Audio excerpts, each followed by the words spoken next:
Đại tiểu thư Kiều gia buổi phát trực tiếp xem mắt.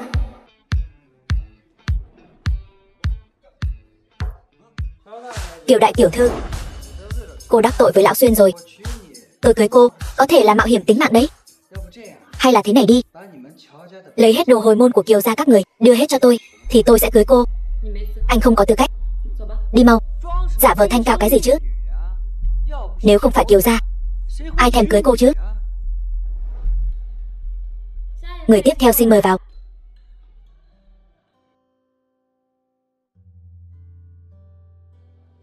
Lạ thật, sao Bùi Xuyên vẫn chưa đến nhỉ?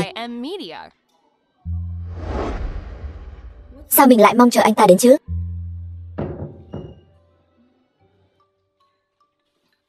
Chào mẹ, con là người tiếp theo đến xem mắt. Con rất đáng yêu, cũng rất nghe lời.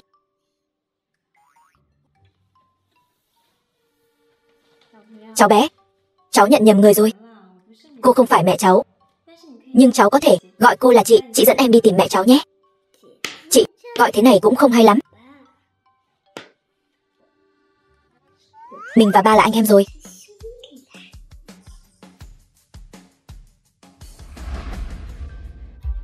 Kiều đại tiểu thư, cô có con sao? Mình đúng là có tiểu viên, mặc dù chưa công bố ra ngoài, nhưng bây giờ xem mắt, sau này cùng nhau sống, đương nhiên phải nói rõ. Đúng vậy, anh có thể chấp nhận không? Thế thì không được. Nhưng mà chỉ cần cô ở bên tôi một đêm, tôi sẽ giúp cô cầu xin lão Xuyên. Cô thấy sao? Cút. Cái quái gì?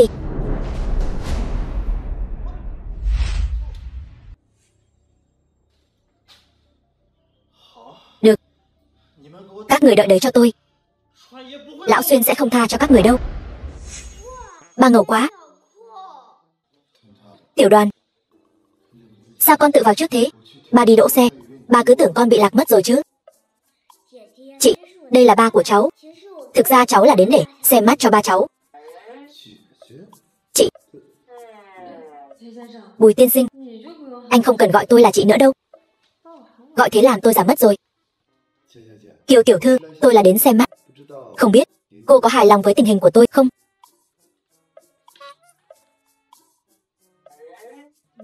Anh chắc chứ? Anh là một nhân viên phục vụ, lại muốn đắc tội với Dạ Bắc Xuyên sao?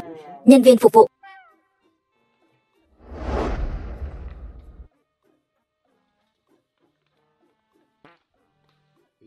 Bùi Xuyên sau khi tốt nghiệp đại học làm phục vụ ở quán bar, từng trải qua mười mấy lần khởi nghiệp thất bại. Hiện tại đang làm phục vụ ở khách sạn thịnh thế. Dạ Đoàn, ba thả một chút.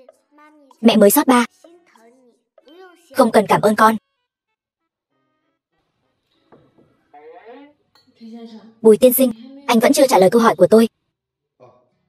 Tôi đồng ý, tôi đương nhiên đồng ý. Chỉ cần có thể cưới cô, bất kể đắc tội với ai, tôi đều đồng ý. Tôi không muốn kéo anh xuống nước. Tại sao chứ? Bây giờ không có ai có thể kết hôn với cô. Nếu cô không gả cho tôi, cô sẽ phải gả cho Dạ Bắc Xuyên đó. Thật ra gả cho Dạ Bắc Xuyên lại đỡ phiền phức. Vậy tại sao anh lại muốn cưới tôi? Tôi không tin vào tình yêu sét đánh đâu. Thôi xong rồi, cô ấy chắc chắn không tin tôi là tình yêu sét đánh. Con trai của tôi vừa hay cần một người mẹ. Hơn nữa, tôi không phải là khởi nghiệp thất bại rồi sao? Bây giờ cũng cần vốn.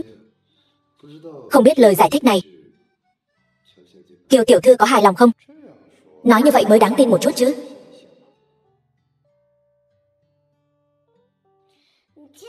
Chị gả cho ba, còn có cả tiểu Đoàn tử đáng yêu như này nữa. Mua một tặng một. Cho tôi suy nghĩ một chút. Kiều tiểu thư đừng suy nghĩ nữa. Tôi nghĩ sau khi cô gả cho tôi, Dạ Bắc Xuyên sẽ không còn quấy rầy cô nữa. Cho dù chúng ta chỉ làm bộ cũng được mà. Vậy thế này đi, hay là hai chúng ta chỉ làm người yêu hợp đồng. Tôi sẽ cho anh vốn khởi nghiệp, anh đóng kịch cùng tôi. Thế nào? Vậy chẳng phải là bao nuôi sao? Không được nói bậy. Thành Giao, đi đăng ký kết hôn thôi. Không cần đăng ký kết hôn đâu nhỉ? Tại sao lại không chứ? Kiều tiểu thư, đã diễn kịch thì phải diễn cho trọn vẹn. Cô nghĩ Lão Xuyên đó là người dễ đối phó sao? Nói cũng có lý đấy. Mời. Anh yên tâm, tôi sẽ bồi thường cho anh. Nhưng phải đợi trước đã.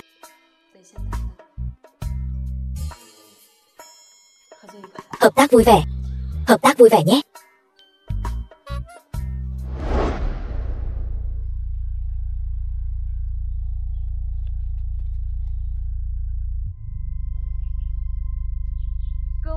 Kính thưa quý vị, làm phiền mọi người hôm nay đã đến đây một chuyến. Tôi bây giờ chính thức tuyên bố hôn lễ của tôi và Dạ Bác Xuyên bị hủy bỏ. Alo, đem hai gã xem mắt hôm nay đuổi ra khỏi thành phố Thâm cho tôi. Ba, nếu mẹ phát hiện sự thật thì làm sao? Chỉ có thể trước tiên để mẹ con yêu ba, sau đó mới nói cho mẹ ba là Dạ Bác Xuyên. Ba nghĩ như vậy là vạn sự vô ưu rồi, phải không?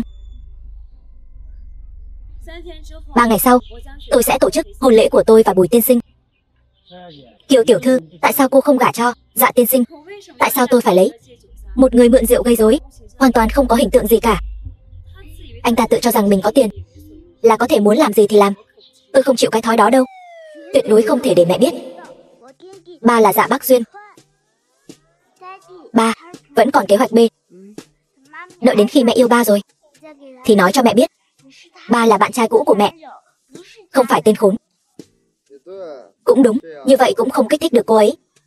Nghe nói Kiều tiểu thư đã từng có một đời bạn trai, lần này vội vàng đi xem mắt, có nghĩ đến việc tái hợp không? Vì cô đã nhắc đến anh ta, vậy tôi sẽ nói vài câu về anh ta. Kiều Thời Quang tôi từ trước đến nay không bao giờ ăn cỏ cũ.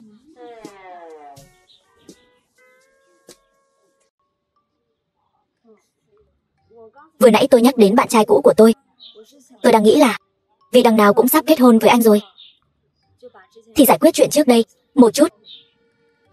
Hai người bây giờ hối hận thì vẫn còn kịp. Đương nhiên là không rồi. Hai chúng tôi vui đến nói không nên lời, đúng không? Đúng, con rất vui. Phóng viên đều ở đây cả.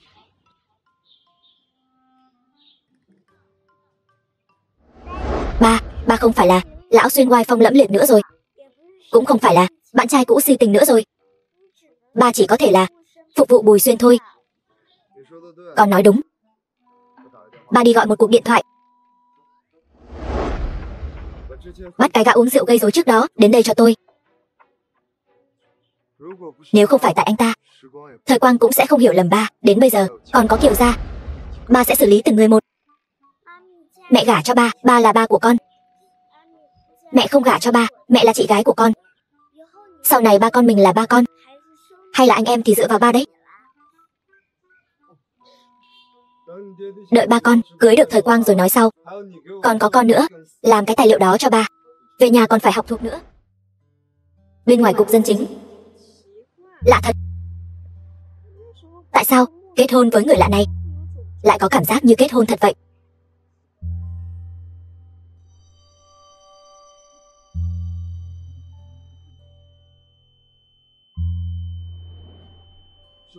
Thời Quang,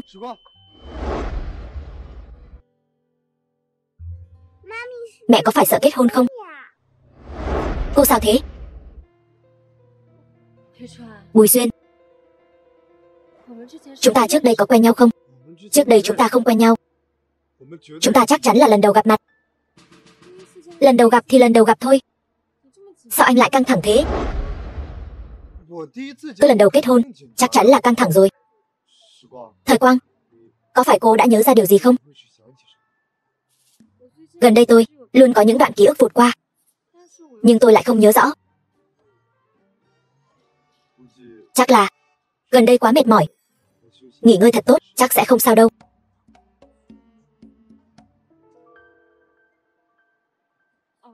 Đúng rồi, cái này cho anh. Cái này là anh vì tôi đã đắc tội với Dạ Bác Xuyên. Anh một mình lại còn dắt theo một đứa bé, thật không dễ dàng gì. Số tiền này, anh hãy dùng để làm ăn nhỏ. Cứ xem như là thù lao cho cuộc hôn nhân hợp đồng của chúng ta. Nếu anh không nhận, thì cuộc hôn nhân này coi như thôi. Tôi đúng là bị bao nuôi rồi. Thôi được. Vậy tôi nhất định sẽ chăm chỉ kiếm tiền thật tốt, nuôi cô và con. Đúng rồi, đây là kế hoạch tổ chức đám cưới. Tôi đã đặc biệt đặt làm, cô xem qua quy trình đi. Không cần đâu nhỉ. Trang trọng quá. Trang trọng một chút mới lừa được lão Xuyên chứ. Dù sao cũng là giả mà. Nói cũng đúng. Vậy đi thôi.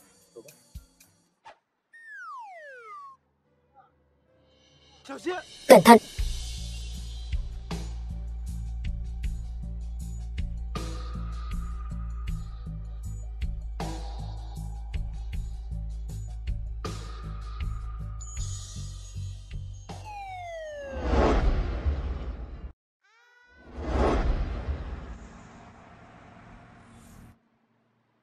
Sao lại nghe thấy giọng của Tiểu Đoan nhỉ? Đi thôi.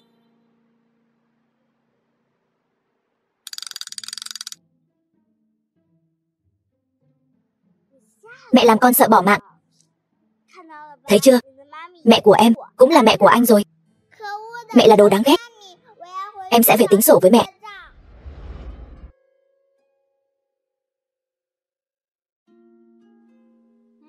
Vóc dáng của người phục vụ này cũng không tệ nhỉ. Mặc vest trông khá đẹp trai. Phu nhân, đây là chiếc váy cưới đặc biệt Bùi tiên sinh chọn cho phu nhân. Tối qua mới từ nước ngoài, vận chuyển bằng đường hàng không về. Cô mặc đẹp thật đấy. Người khác có muốn mua cũng không được đâu. Không phải chứ, tiền tôi đưa cho anh là để anh khởi nghiệp. Sao anh lại tiêu xài lung tung vậy? Sao lại gọi là tiêu xài lung tung chứ? Tôi đặt váy cưới cho cô, chẳng phải là chuyện chính đáng sao? Mình hình như đã lâu lắm rồi không cười như vậy. Thôi bỏ đi, cứ xem như là thực hiện một giấc mơ. Vậy tiền khởi nghiệp của anh tôi sẽ chuyển lại cho anh nhé.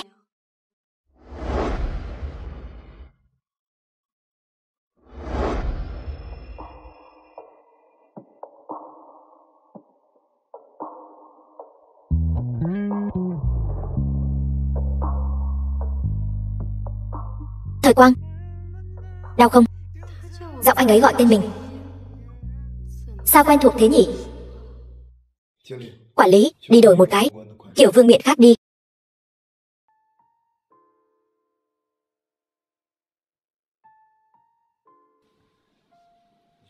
Cô đi làm việc đi.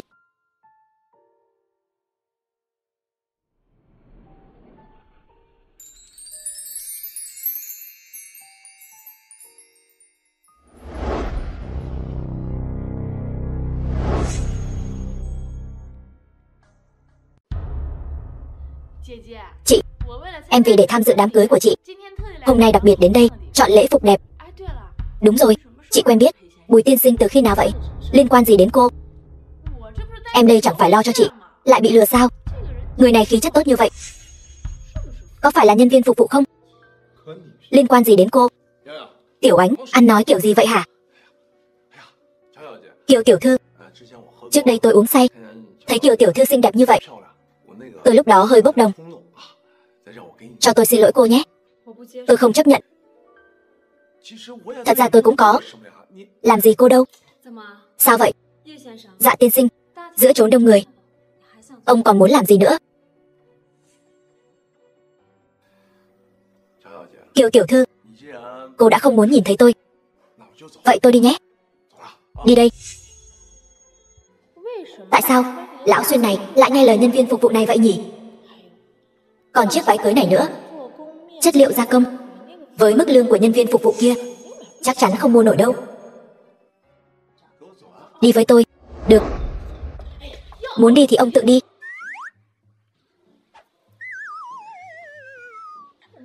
Người này thật biến thái, nhìn là biết không phải lão Xuyên rồi.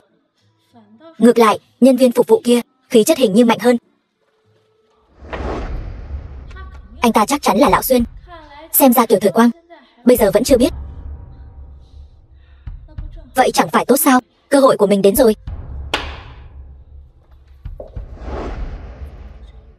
Phòng nghỉ bên ngoài sảnh cưới.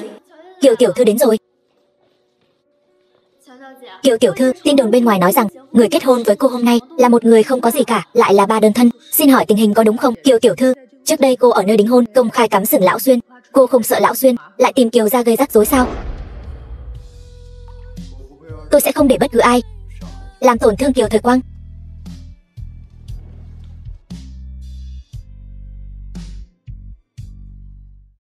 Cuối cùng cũng đợi được ngày này rồi. Không ngờ lại hồi hộp đến vậy. Dạ tiên sinh, anh nghỉ ngơi ở đây sao? Buổi lễ sắp bắt đầu rồi đấy. Cô nhận nhầm người rồi. Tôi không phải họ Dạ. Tôi biết anh là Lão Xuyên. Đại gia đến trải nghiệm cuộc sống sao? Kiều tiểu thư xin hãy tự trọng. Lão Xuyên, tôi không biết tại sao anh lại phải che giấu thân phận thật của mình. Nhưng tôi biết, nếu để chị tôi phát hiện ra, dù anh có kế hoạch gì đi nữa, cũng muộn rồi. Chi bằng để tôi giúp anh giữ bí mật.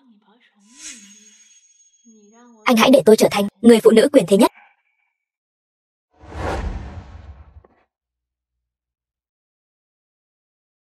Cút. Anh đợi đấy cho tôi. Kính thưa quý vị khách quý, thưa quý ông quý bà, chúng ta hãy dành một tràng pháo tay nồng nhiệt chào đón chú rể. Cô dâu rạng rỡ bước ra sân khấu.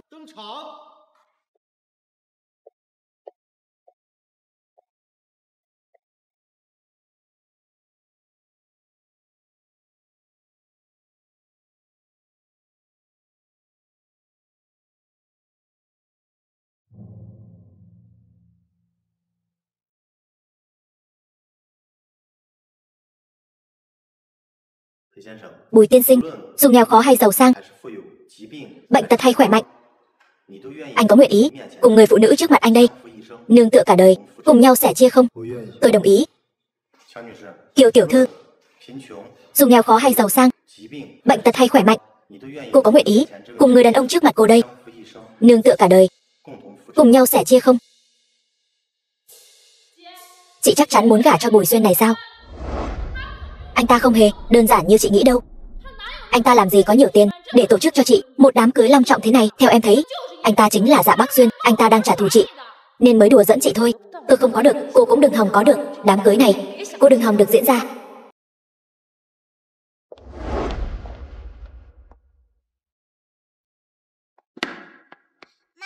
Mẹ con không đồng ý. Chú ấy là tên cha nam đó, mẹ không thể gả cho chú ấy. Anh ta là Dạ Bắc Xuyên. Anh ta là tên bạc tình đó. Rốt cuộc anh ta là ai vậy? Thời Quang, Thời Quang. The film was translated and narrated by M Media. Đừng chạm vào tôi. Rốt cuộc anh là ai vậy? Thời Quang.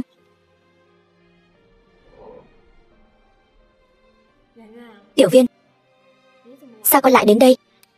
Mẹ, nếu con không đến, mẹ đã bị tên cha nam này lừa rồi. Mẹ dễ bị lừa quá. Tiểu Viên, cháu vừa gọi cô ấy là gì? Cháu gọi cô ấy là mẹ đúng không? Vậy cháu là con gái của Thời Quang. Cháu cũng là con gái của chú. Cháu không phải là con gái của chú đâu. Tiểu Viên, con nói cho mẹ biết đi. Sao con biết chú ấy là cha nam? Mẹ, trước đây ở nhà trẻ, chú ấy đã bỏ rơi con, nên là cha nam đó. Hóa ra là Tiểu Viên nói bởi sao. Tiểu Viên, cháu xem tuổi của chú lớn hơn cháu nhiều như vậy. Lúc cháu học nhà trẻ, chú đã không còn học nhà trẻ nữa rồi. Cho nên chúng ta không quen biết. Tiểu Viên, vậy rốt cuộc tại sao con không cho mẹ kết hôn? Con không muốn có ba dượng. Con sợ ba ruột cũng bỏ rơi chúng ta rồi. Vậy ba dượng thì tốt đẹp gì hơn chứ? Xin lỗi, mẹ không biết. Con lại không có cảm giác an toàn như vậy. Tiểu Viên, Thời Quang, hai người yên tâm, không ai sẽ bỏ rơi hai người cả. Từ hôm nay trở đi, ba sẽ bù đắp lại cho hai người tất cả những gì hai người đã mất. Em gái nhỏ, em thật sự không muốn ba của anh sao? Thật ra ba anh khá tốt. Anh cũng là một người anh tốt mà. Tiểu Viên, chú hy vọng cháu có thể giám sát chú cho đến khi cháu đồng ý để chú trở thành ba của cháu. được không? Được rồi, nhưng phải đợi chú vượt qua thử thách đã, mới có thể tổ chức đám cưới. Kiều Thời Quang, dù anh ta là lão Xuyên chị cũng lấy sao? Trước đây chị rõ ràng là thà bỏ mạng cũng không chịu lấy, sao lại diễn kịch quá lớn như vậy? Lẽ nào là sợ chúng tôi lợi dụng sao? Thời Quang, cháu làm như vậy thật sự làm tan nát trái tim của cô rồi. Anh thật sự là lão Xuyên sao? Thời Quang ghét nhất bị người khác lừa gạt, cũng ghét lão Xuyên. Hơn nữa Tiểu Viên vẫn còn tâm lý bài xích với mình, không thể thừa nhận. Tôi không phải. Thời Quang, cô nhận nhầm người rồi. Vậy anh chứng minh thế nào? Kiều nhị tiểu thư, lão Xuyên không phải ở đằng kia sao? Tôi, lão Xuyên. Cái đó, tôi chính là lão Xuyên đây. Không thể nào, với cái bộ dạng này của ông ta, sao có thể là lão Xuyên được? Đừng có nhìn mặt mà bắt hình dong chứ. Thời Quang, cô xem đi. Tôi thật sự không phải là lão Xuyên gì cả, tôi chỉ là một người phục vụ thôi. Mẹ, sao ba lại có thể là nhân vật lớn lợi hại như vậy được chứ? Trước đây ba thảm lắm, khởi nghiệp 18 lần đều thất bại, làm gì cũng không được. Anh ta đúng là người nghèo. Tôi không tin đâu. Chị bỏ qua đại gia không chọn, lại cứ chọn cái tên cặn bã này. Kiều Ánh, tôi ở bên ai? Đó là chuyện của riêng tôi. Chỉ cần tôi đồng ý, thì dù là tên cặn bã thì sao chứ? Bất kể Bùi Xuyên là ai, bây giờ anh ấy là chồng của tôi. Xin cô nói chuyện với anh ấy lịch sự một chút. Muốn tôi xin lỗi một tên cặn bã sao? Không thể nào, thật là nực cười. Nếu anh ta không phải là lão Xuyên, tôi sẽ cho cô thấy hậu quả của việc nhận nhầm người. Lẽ nào mình thật sự nhận nhầm rồi? Buông tôi ra. Cậu buông ra.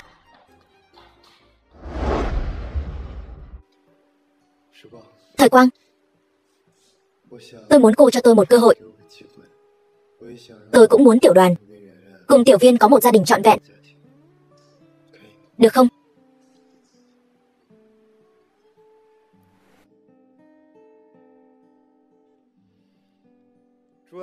Các vị, hôm nay coi như tôi mời mọi người ăn cơm. Mời các vị cứ tự nhiên. Mình thật sự nên tin anh ta sao?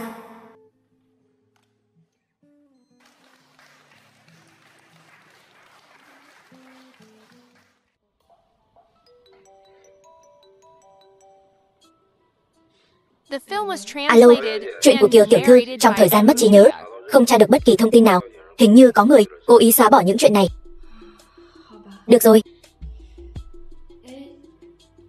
Vậy anh có thông tin của Bùi Xuyên không? Tài liệu của anh ấy đã gửi vào email của cô rồi.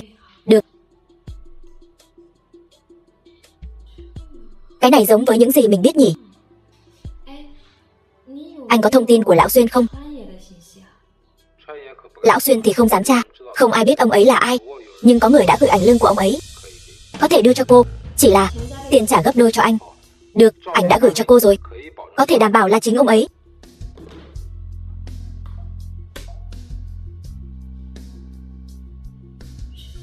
Cái này giống Bùi Xuyên thật.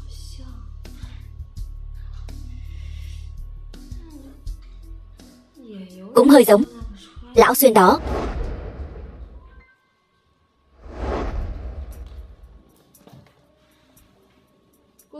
Cô sao lại đích thân đến đây? Thời Quang, cháu có muốn biết mấy năm cháu mất trí nhớ đã xảy ra chuyện gì không? Cô không phải là chưa bao giờ nhắc đến chuyện cháu mất trí nhớ sao?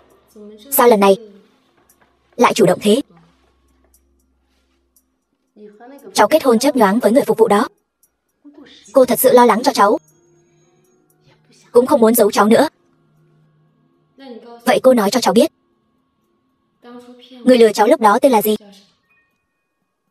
Cô không biết. Lúc đó cháu rất bảo vệ cậu ta, hoàn toàn không nói cho chúng tôi biết tên cậu ta, cũng không thể để chúng tôi gặp cậu ta. Thực ra cậu ta không phải là người cháu yêu. Năm đó cháu yêu một người khác, chỉ là bị cậu ta lừa thôi. Sao có thể? Sao cháu có thể quên người cháu yêu được? Cháu xem kỹ đi. Còn người phục vụ đó nữa, biết đâu đấy, chỉ là muốn lừa tiền Kiều gia thôi. Cháu phải cẩn thận đấy nhé.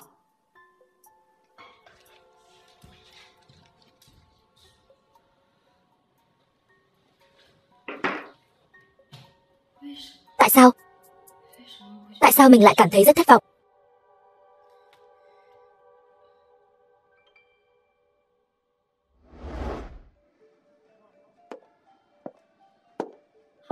Thật trùng hợp quá chị. Đang xem quà cho tiểu viên sao? Chuyện của con bé không cần cô lo. Đúng rồi, gặp riêng cũng không được. Nhanh vậy, đã tự mình nhập vào vai mẹ kế rồi sao? Rốt cuộc cô có chuyện gì? Cái này, Tần lão phu nhân gửi thiệp mời sinh nhật cho chị. Chuyện dự tiệc thế này, hai mẹ con cô chẳng phải đều thích tự mình đi sao? Phần của tôi đã có rồi. Cái này là đặc biệt dành cho chị. Tôi không tin được hai người lại tốt bụng đến vậy. Vậy thì nếu đã có người của Kiều ra đi là được rồi mà. Tôi không cần đi nữa. Chị không biết điều. Tần tiên sinh, cô ấy không nhận thiệp thì làm sao? Tiện nhân, tôi nhất định sẽ khiến cô ấy đi. Vậy số tiền anh nói sẽ cho. Việc chưa làm xong mà còn muốn tiền. Tiện nhân, Tần tiên sinh, Tần Kiều Thời Quang, dựa vào đâu mà nhiều người như vậy đều quay quanh cô? Rốt cuộc cô bị điên cái gì vậy? Cô đúng là tiện nhân. Anh là vệ sĩ của Lão Xuyên. Anh đi theo tôi làm gì? Tôi nhận lệnh phải bảo vệ cô. Những cái khác tôi không rõ. Lão Xuyên này chẳng lẽ thật sự thích mình? Vậy bức ảnh kia là ai?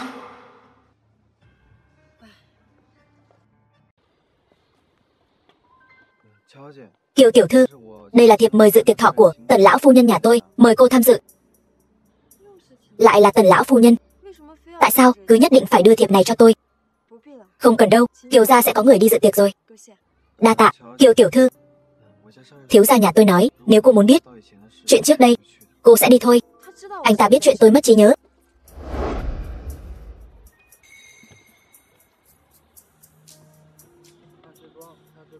Tôi quen anh ta sao? Anh ta lại là ai? Người này là người trong ảnh. Thời Quang, chúng ta bây giờ vẫn chưa phải lúc gặp mặt. Tôi sẽ tặng em một món quà lớn. Vào đi. Cậu đột nhiên đến tìm tôi. Có chuyện gì không? Một lát nữa, tôi còn phải đi đón con. Lần trước Kiều tiểu thư ngất xỉu, tôi đã cảm thấy chuyện này không đơn giản. Mẫu máu và phim chụp, tôi đã gửi ra nước ngoài để kiểm tra lại. Tình hình thế nào? Tình hình rất không khả quan. Trong cục máu đông này, rất có thể có mảnh đá vụn. Chắc là năm đó, lúc xảy ra tai nạn xe, đã không được lấy ra. Mẹ con Kiều gia thật sự quá độc ác. Không được. Tôi tuyệt đối sẽ không để Thời Quang xảy ra bất kỳ chuyện gì nữa, dù tốn bao nhiêu tiền. Nhất định phải chữa khỏi cho cô ấy. Bây giờ, tuyệt đối đừng kích động cảm xúc của cô ấy nữa. Tìm cơ hội đưa cô ấy đến bệnh viện làm kiểm tra sức khỏe lại. Yên tâm, tôi sẽ không để cô ấy nhớ lại bất cứ điều gì nữa.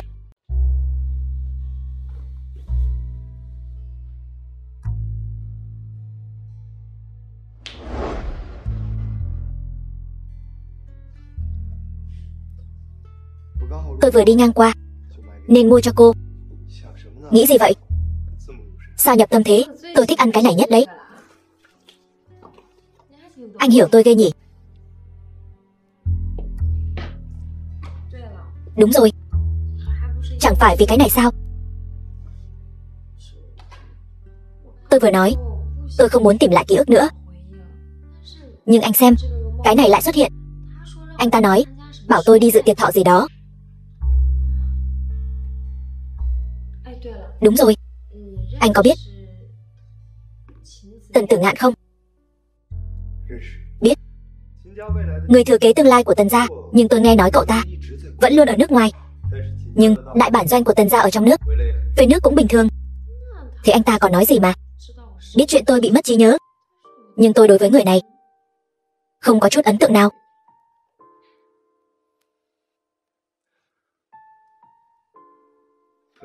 Đừng nghĩ nữa. Nhưng tôi phải nhắc nhở cô nhé. Mục đích của người này có thể không đơn thuần. Cô phải cẩn thận một chút. Tôi cũng cảm thấy thế. Ăn đi, ăn xong nghỉ ngơi cho tốt. Được.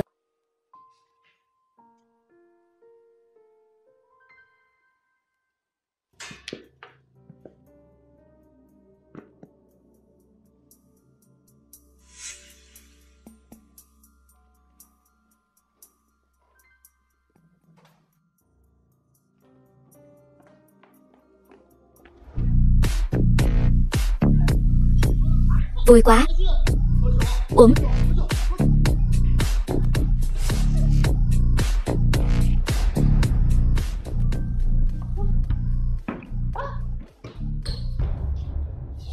Cậu còn mặt mũi quay về sao?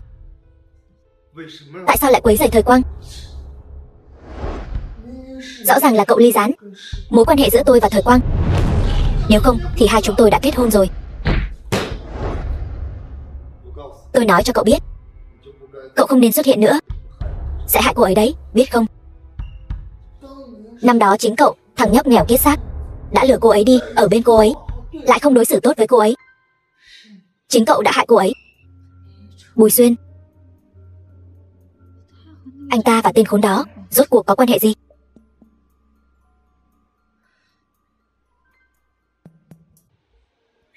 Lừa. Dù tôi có lừa cô ấy, tôi cũng chưa bao giờ dùng thủ đoạn bẩn thỉu. Rõ ràng là cậu đã cướp cô ấy đi. Vốn dĩ hai chúng tôi đã đính hôn rồi. Cô ấy không yêu cậu. Không, cô ấy yêu tôi. Thời Quang, không sao chứ? Sao cô lại ở đây? Tôi còn muốn hỏi anh đấy. Sao anh lại ở đây? Tôi làm thêm ở đây. Tôi vừa nghe thấy cậu ta mắng cô, thế là tôi đánh nhau với cậu ta. Cậu nói bậy bạ gì vậy? Hai người đừng cãi nhau nữa. Tôi nhớ ra rồi. Em nhớ ra cái gì rồi? Tôi nhớ ra. Tôi có một người mà tôi rất yêu. Tình yêu đích thực của đời này. Nhưng tôi không nhớ anh ấy là ai. Thời Quang, người em yêu nhất là tôi. Chúng ta quen nhau từ đại học rồi. Sau đó, sắp kết hôn rồi. Không tin, em có thể hỏi cô của em. Không nhớ ra, thì đừng nghĩ nữa. Chuyện trước đây, đối với cô mà nói, đều là chuyện của người khác. Thời Quang, em đừng tin cậu ta. Nếu em muốn biết sự thật, thì đến dự tiệc của bà nội tôi đi. Tôi nhất định phải đi xem. Rốt cuộc năm đó tôi đã quên cái gì? Cậu ta không phải thứ tốt đẹp gì. Tần Tử Ngạn, những điều anh nói tôi không nhớ. Bây giờ tôi cũng không nhớ anh là ai. Nhưng tôi biết Bùi Xuyên. Tôi tin rằng anh ấy sẽ không lừa tôi.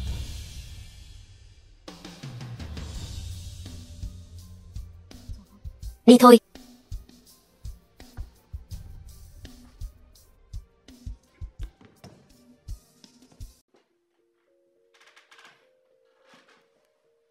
Thời Quang, cả một ngày trời rồi, cô không thèm để ý đến tôi. Vậy anh nói đi chứ. Rốt cuộc anh là ai? Anh có phải là cái tên cha nam đã lừa dối tôi không? Tôi không phải. Nhưng tôi biết cái tên cha nam mà cô nói. Anh biết anh ta sao? Cái tên cha nam đó ở đâu? Tôi không biết anh ta ở đâu. Hai chúng tôi quen nhau khi đi làm thêm, cho nên tôi không hiểu rõ.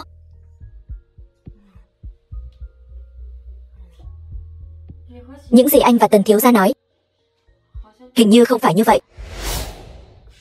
Thời Quang, vóc dáng của tôi và anh ta quả thật hơi giống nhau. Hơn nữa đều là chuyện của rất nhiều năm trước rồi. Hôm đó Tần thiếu gia uống say rồi. Tôi đoán chắc là cậu ta nhận nhầm người rồi. Hơn nữa hôm đó cậu ta nói xấu cô, tôi bèn thuận nước đẩy thuyền, đánh nhau với cậu ta.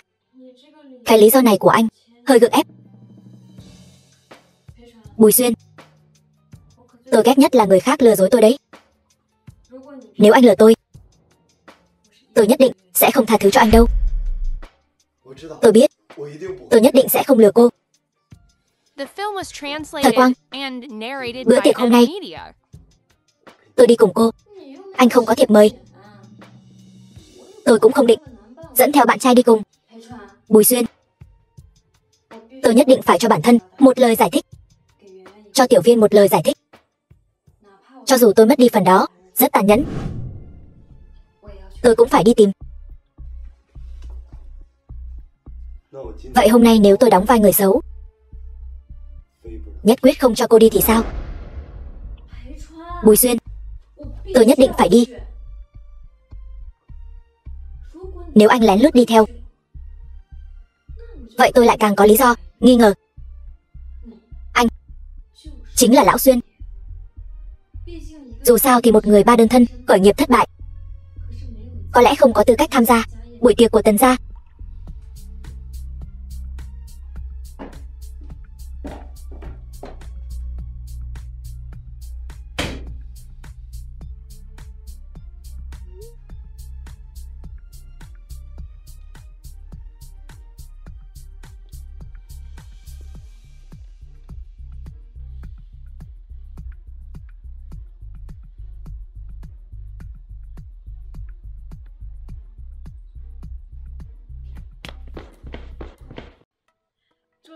Chúc lão phu nhân sống lâu trăm tuổi. Cái này là sản phẩm dưỡng da mới ra của công ty tôi. Cầm về đi. Tuổi này của tôi dùng không được. Cái này của tôi là đặc biệt dành cho những người như quý phu nhân ở độ tuổi này.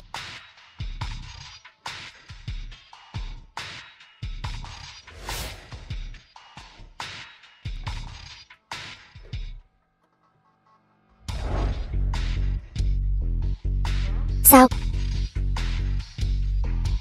Lẽ nào Kiều gia sẽ hạ độc cô?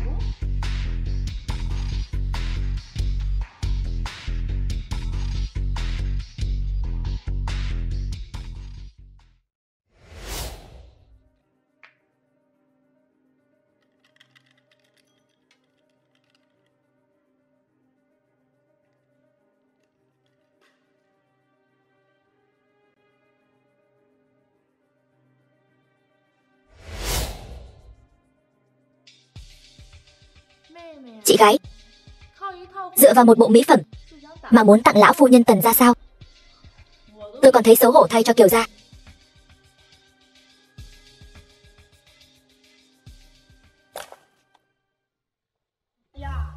Đây không phải là bình ngọc trắng giá trị 800 vạn sao? Dùng cái hộp này đựng mỹ phẩm cũng quá lãng phí của trời rồi. Kính thưa quý vị, con người tuy không thể cải lão hoàn đồng, nhưng nếu có thể khiến dung nhan con người trẻ lại, 800 vạn là đáng giá. Không những tặng quà, mà còn vì thương hiệu của mình mà gây dựng danh tiếng.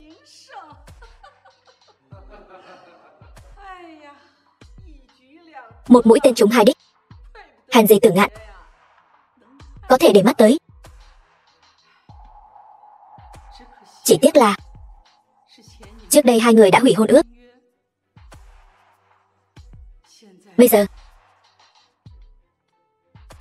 Tử Ngạn còn có phúc khí này không? Chỉ có thể dựa vào nó thôi. Tôi cũng chỉ có thể giúp nó đến đây.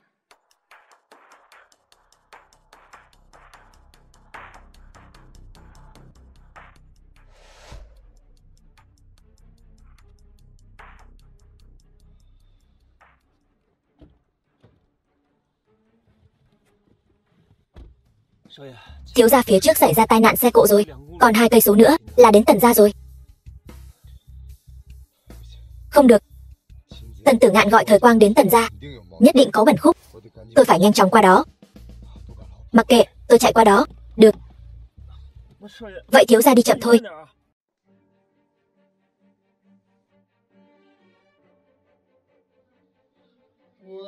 Cút.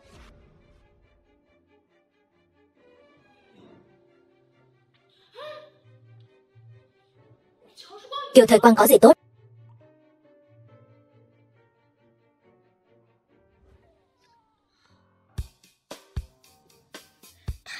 Bọn họ đều là người xấu.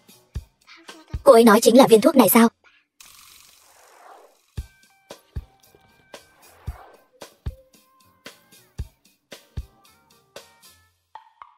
Lát nữa đưa cho người phụ nữ đó, nếm thử mùi vị.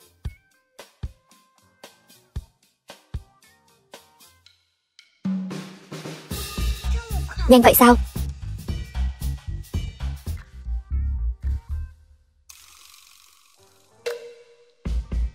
Đừng bài xích tôi như vậy. Trước đây chúng ta là một cặp đôi yêu nhau. Chú ấy uống rồi thì sao? Uống rồi thì uống rồi. Nhìn chú ấy cũng giống cha nam. Phụ nữ thật đáng sợ. Sao? Em không biết. Cậu ta chính là người đã bỏ rơi em trước đây. Tôi nóng quá, đầu cũng đau quá. Em uống nhiều rồi. Tôi đưa em đi nghỉ nhé. Đi. Không được đưa mẹ đi. Đồ tạp chủng nhỏ. Cút. Làm sao đây? Người đàn ông xấu xa đó nhất định sẽ sinh con với mẹ. Đi, đi tìm ba. Tần tổng, hai đứa là con nhà ai? Ở đây không được chạy lung tung, đi nhanh. Nhìn kia, ba ở đằng kia. Ba mau đến cứu mẹ. Mẹ sắp bị người xấu bắt đi rồi.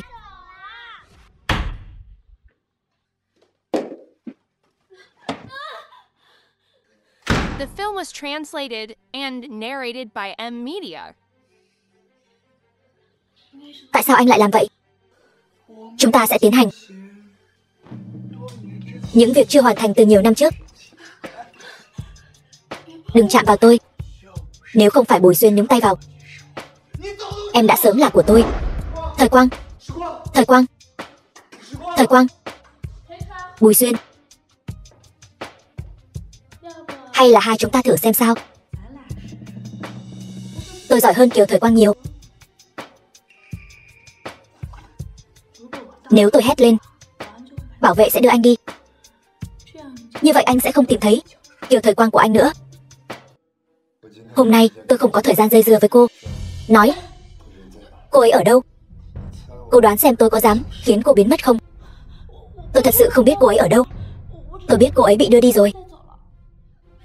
Bùi Xuyên.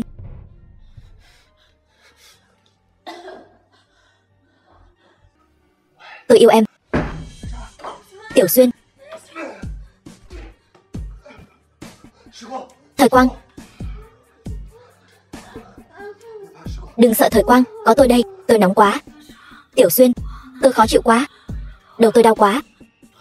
Bùi Xuyên, cậu lại phá hỏng chuyện tốt của tôi. Đi, chúng ta về nhà thôi.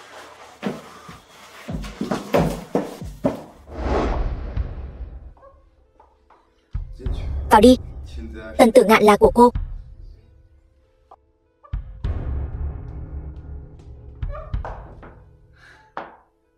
Tôi cuối cùng đã đợi được cơ hội làm Tần phu nhân rồi.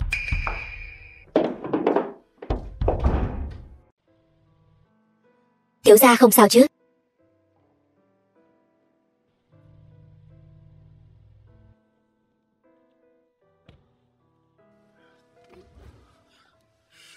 Thời Quang, tôi nóng quá.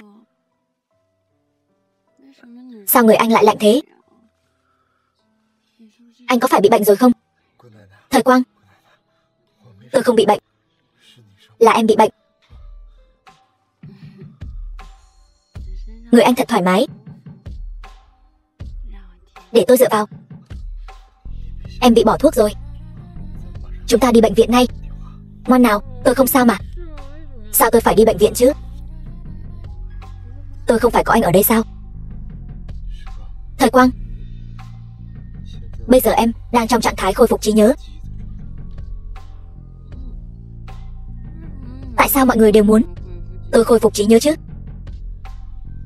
Tôi không muốn em khôi phục trí nhớ. Tôi chỉ muốn em như bây giờ. Cứ mãi như vậy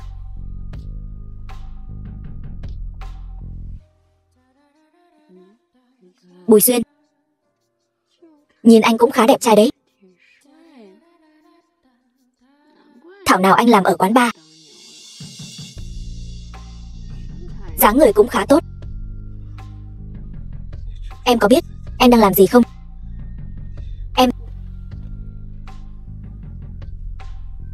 Tôi đương nhiên biết. Tôi không. Lão phu nhân, bà phải làm chủ cho tiểu bánh nhà chúng tôi. Cháu trai bà bị bỏ thuốc. Tiểu bánh nhà chúng tôi vì cháu trai bà mới.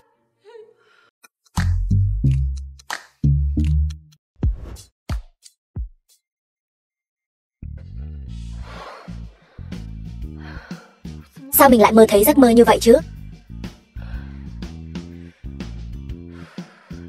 Chắc chắn là hôm qua mình bị kích động rồi.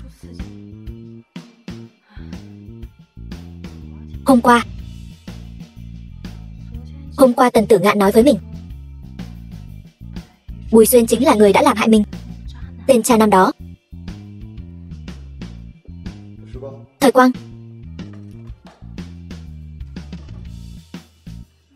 làm sao mình gặp mặt ai được nữa chứ? Thời Quang, lại đây ăn cháo. Tôi không sao rồi. Sao thế? Hôm qua, có phải? Hôm qua rửa dạ dày không được thoải mái lắm. Hôm qua. Cảm ơn anh. Khách sáo thế làm gì? Tôi là chồng em. Hôm qua là tôi quá tùy hứng rồi. Tôi không biết Tần Tử Ngạn và họ. Tôi sẽ không tha cho cậu ta. Hôm qua. Sao anh vào được bữa tiệc vậy? Nếu anh lén đi theo, vậy thì tôi càng có lý do để nghi ngờ. Anh chính là Lão Xuyên. Dù sao thì anh là một người ba đơn thân, khởi nghiệp thất bại, cũng không có tư cách để tham dự bữa tiệc Tần gia. Trước đây tôi có một người bạn làm cùng. Hôm qua tình cờ ở sảnh tiệc làm phục vụ, cậu ấy lén cho tôi vào. Vậy anh giúp tôi cảm ơn người bạn đó của anh nhé. Nhưng tôi thật sự muốn hỏi anh thật sự không phải người yêu cũ của tôi. Vừa nãy Tống Diệu nói bệnh tình của Thời Quang lại nặng hơn rồi. Tuyệt đối đừng kích động cô ấy nữa. Tôi thật sự không phải. Lẽ nào anh ta đang lừa tôi? Thời Quang, tôi nghĩ tất cả mọi chuyện trong quá khứ đã qua rồi, tương lai mới là quan trọng nhất. Tôi không biết Tần Tử Ngạn tại sao lại nói như vậy, nhưng cậu ta chắc chắn có mục đích không đơn thuần. Bùi Xuyên, rốt cuộc là ai có ý đồ xấu? Thời Quang, hôm qua tôi chỉ bị bỏ thuốc thôi, tôi không biết đã xảy ra chuyện gì. Tần Tử Ngạn, anh coi tôi là trẻ con 3 tuổi sao? Cậu ta chính là tên cha nam đã làm hại em năm xưa. Cậu ta mới có ý đồ xấu. Tần Tử Ngạn, những điều anh nói tôi không nhớ. Nhưng dù anh ấy là cha nam, anh ấy cũng sẽ không làm hại tôi.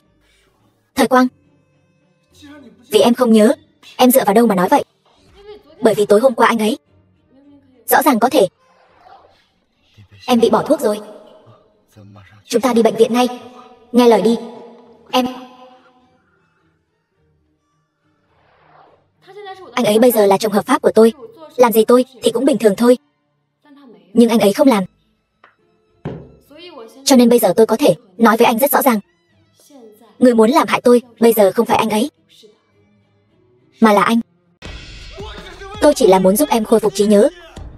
Tần Tử Ngạn, anh vô liêm sỉ. Tôi đã báo cảnh sát rồi.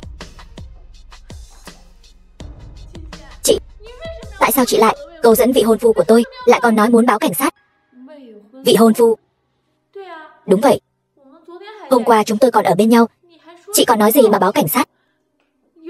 Có ai thấy vị hôn phu của tôi cưỡng ép chị không? Vậy chúc hai người 100 năm hạnh phúc. Cút. Không ngờ em lại tin cái tên nghèo kiết xác này đến vậy. Tần Tử Ngạn, chuyện hôm qua chúng ta chưa xong đâu.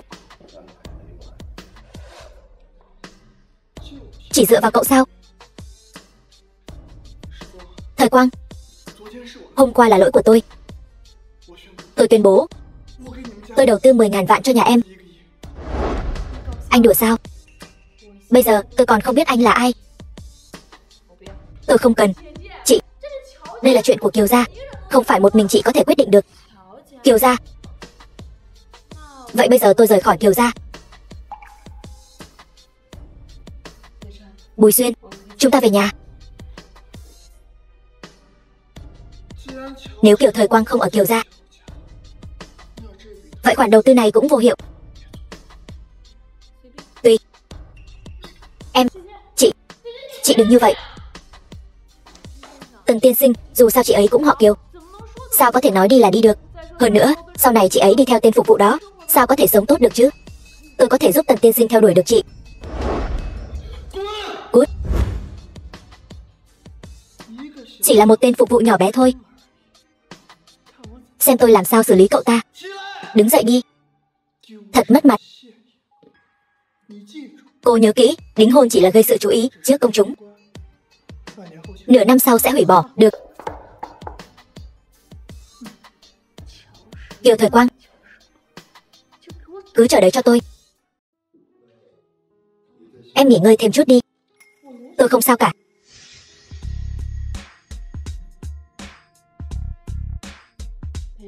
Bùi Xuyên, anh thật sự không muốn sao? Tôi muốn gì? Em muốn tiếp tục chuyện hôm qua với tôi. Anh không muốn tiếp tục chuyện hôm qua với tôi là vì anh không thích tôi sao? Tôi thích em mà. Tôi thật sự thích em. Hôm qua là trường hợp đặc biệt. Vậy bây giờ tôi tỉnh táo rồi. Anh nói anh thích tôi. Bây giờ anh cũng là chồng tôi. Chúng ta bây giờ bắt đầu bồi dưỡng tình cảm. Thế nào? Nếu anh nhất định phải từ chối.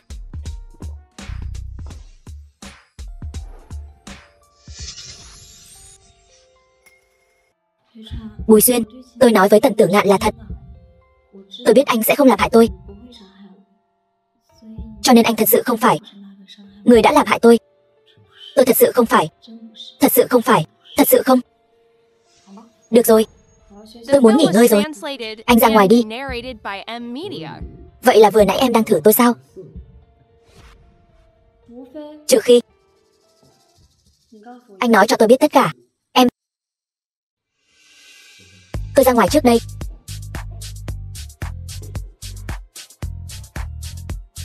Xin lỗi Thời Quang, anh lại lừa em rồi. Đợi em khỏi bệnh, anh sẽ nói cho em biết tất cả.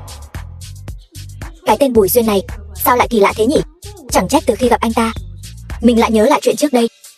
Nhưng nhìn bộ dạng anh ta thế này cũng không giống tên cha nam chút nào. Rốt cuộc năm đó đã xảy ra chuyện gì? Mình nhất định phải biết. Tiểu Đoàn và Tiểu Viên đâu rồi? Tôi cho hai đứa nó đi du lịch nghiên cứu rồi. Đã đi rồi, 2 tuần nữa mới về. Như vậy thì hai chúng ta mới có thời gian bồi dưỡng tình cảm. Đúng, tốt lắm. Hôm nay anh không đi làm sao? Đi làm chứ. Trước đây anh không phải vẫn làm thêm ở quán bar sao? Hôm nay không đi. Cái này là nghỉ phép kết hôn. Hôm đó tôi chỉ đi giúp tạm thời thôi. Ngày mai tôi phải quay lại tiếp tục đi làm. Vậy thời gian làm việc của anh khá là đàn hồi đấy nhỉ? Đúng rồi. Anh về đâu làm việc thế? Tôi về quán bar hôm đó mà em gặp tôi. Vậy ngày mai tôi đưa anh đi. Được.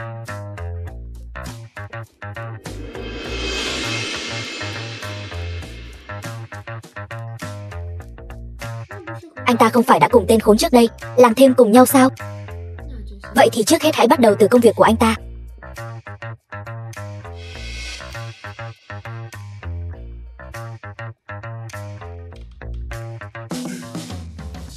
Alo, quản gia Bùi. Ngay lập tức mua lại quán bar Danh Tước.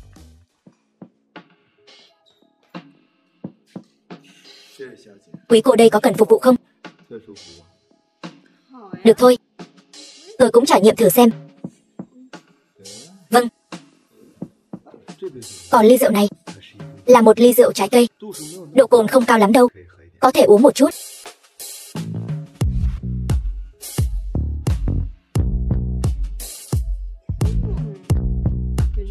Bùi Xuyên, anh làm phục vụ ở chỗ này cũng khá là thiệt thòi cho anh đấy nhỉ?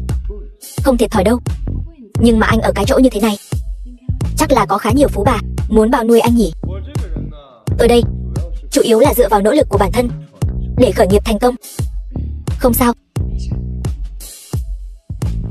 tôi giúp anh. Chị, ở nhà ăn không đủ sao? Sao còn đến đây để anh rể phục vụ thế? Mời cô đi cho. Tôi đâu có mời cô ngồi xuống. Tôi đây không phải là đang ủng hộ công việc làm ăn của anh rể sao? Anh rể, một đêm anh bao nhiêu tiền thế? Nếu cô đã gọi anh ấy là anh rể thì nói chuyện làm ơn tôn trọng một chút. Chị, anh ta chỉ là một tên nghèo rớt mồng tơi thôi. Cậu là một nhân viên phục vụ, đối xử với khách như vậy không hợp lý đâu nhỉ? Tôi còn thấy đau lòng thay cho chị tôi nữa, lại tìm phải một người như thế này. Cậu mang loại rượu đắt nhất ở đây của các người đưa đến đây cho tôi. Chỉ được phép cậu phục vụ, các người đừng quá đáng thế. Tôi đây là giúp anh ấy mở rượu để anh ấy kiếm tiền bo mà. Xin lỗi nhé, tối nay là do Kiều tiểu thư gọi, tôi chỉ phục vụ một mình Kiều tiểu thư thôi. Với lại đây là khu bàn riêng của Thời Quang. Đi mau. Tối nay rượu tôi trả tiền, chỉ có điều chỉ được phép anh phục vụ. Anh rể, Tần thiếu gia mời mọi người. Nếu anh không bằng lòng, không muốn phục vụ thì anh cũng mời đi chứ. Nhưng mà anh có tiền không? Anh ấy không có tiền, tôi có đây. Chị thế này là đang đổ tiền đi đấy. Thời Quang, tôi làm thế này chính là muốn cho em thấy khoảng cách giữa hai chúng tôi. Cậu ta không bằng tôi. Vừa nãy Tần tiên sinh nói chỉ cần là rượu do tôi mang đến cho mọi người, tất cả đều được uống miễn phí. Cậu ta đúng là quá keo kiệt rồi. Tối nay chỉ cần là rượu các vị uống vào miệng, tôi đều bao hết. Cảm ơn. Chào ông chủ. Trước đây không phải em đã đưa tiền cho tôi rồi sao? Tôi liền mua lại quán bar này rồi. Trước đây thời gian làm việc không cố định, cũng là vì phải xử lý chuyện bên này. Thật hay giả vậy? Lẽ nào thật sự là mình hiểu lầm rồi? Chẳng phải chỉ là một quán bar nhỏ thôi sao? Tôi mua lại là được. Vậy thì xem Tần tiên sinh có bản lĩnh này không? Cái quán bar tồi tàn này, nơi tôi đang ở, hãy mua lại cho tôi. Cái gì? Tất cả các địa điểm giải trí đều là của Lão Xuyên. Lão Xuyên, tiền không phải là vạn năng. Vậy chúng ta về thôi. Ở đây loạn quá. Đi thôi.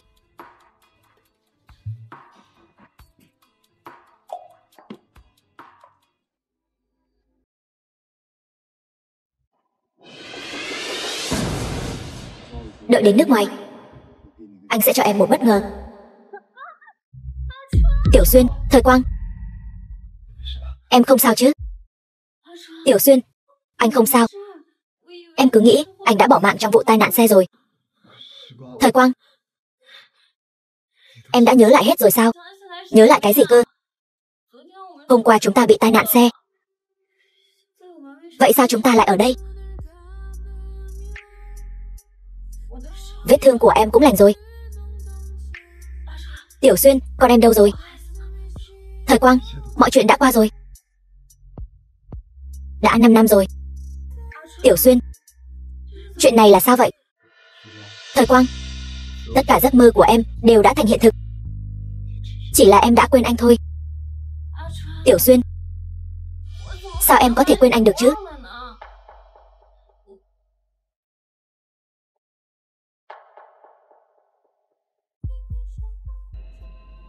Hóa ra em thật sự đã quên anh rồi. Thời Quang, là do anh đã không bảo vệ tốt cho em, là lỗi của anh. Nếu em thật sự đã quên anh, thì cũng là do em đã giấu anh ở nơi sâu nhất trong trái tim mình. Có lẽ ngay cả bản thân em cũng không nhớ rõ. Tiểu Xuyên, em muốn về nhà. Về nhà của chúng ta xem thử. Đi thôi, chúng ta về nhà. Thời Quang, Thời Quang, chúng ta về đến nhà rồi. Đây là thứ em muốn sao? Nhà của chúng ta. Đây là căn hộ của chính tôi. Tôi còn cần xem sao? Thời Quang, em lại quên rồi. Quên? Tôi quên cái gì? Không có gì, vừa nãy thang máy đột nhiên rơi xuống. Em ngất đi. Quên rồi. Vậy sao anh nói lại quên? Trước đây em chẳng phải bị mất trí nhớ sao? Nên anh mới nói lại quên. Hóa ra là vậy. Vậy em nghỉ ngơi cho tốt đi. Anh còn phải đến quán bar một chuyến. Chuyện kiểm tra thang máy, anh còn phải sắp xếp người. Được.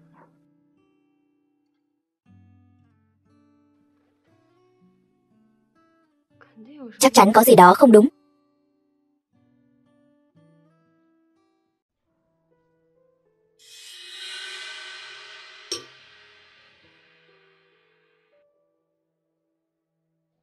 Tòa nhà giải trí đó là của Lão Xuyên. Quán bar danh tước của Bùi Xuyên cũng ở đó. Quan hệ của hai người, họ hình như cũng không tệ. Cái bóng lưng này cũng rất giống. Lẽ nào? Bùi Xuyên. Anh ta là người thân của Lão Xuyên.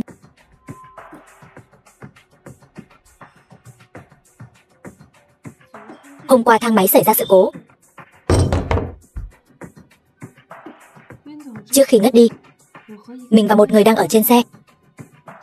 Anh ta nói sẽ tặng mình một món quà. Giọng nói của anh ta rất giống với Bùi Xuyên. Giống sao? Hình như cũng là Bùi Xuyên. Vậy khuôn mặt mà mình thường nghĩ đến cũng đều là khuôn mặt của Bùi Xuyên.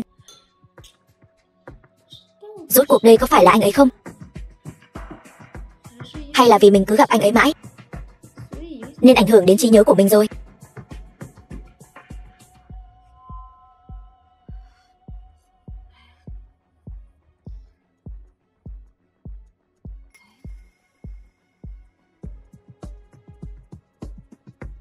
Mình nghĩ ra một cách rồi.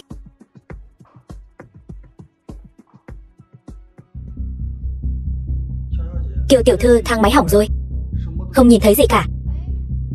Thế cái này có tiếng động không? Tiểu Xuyên, em muốn về nhà.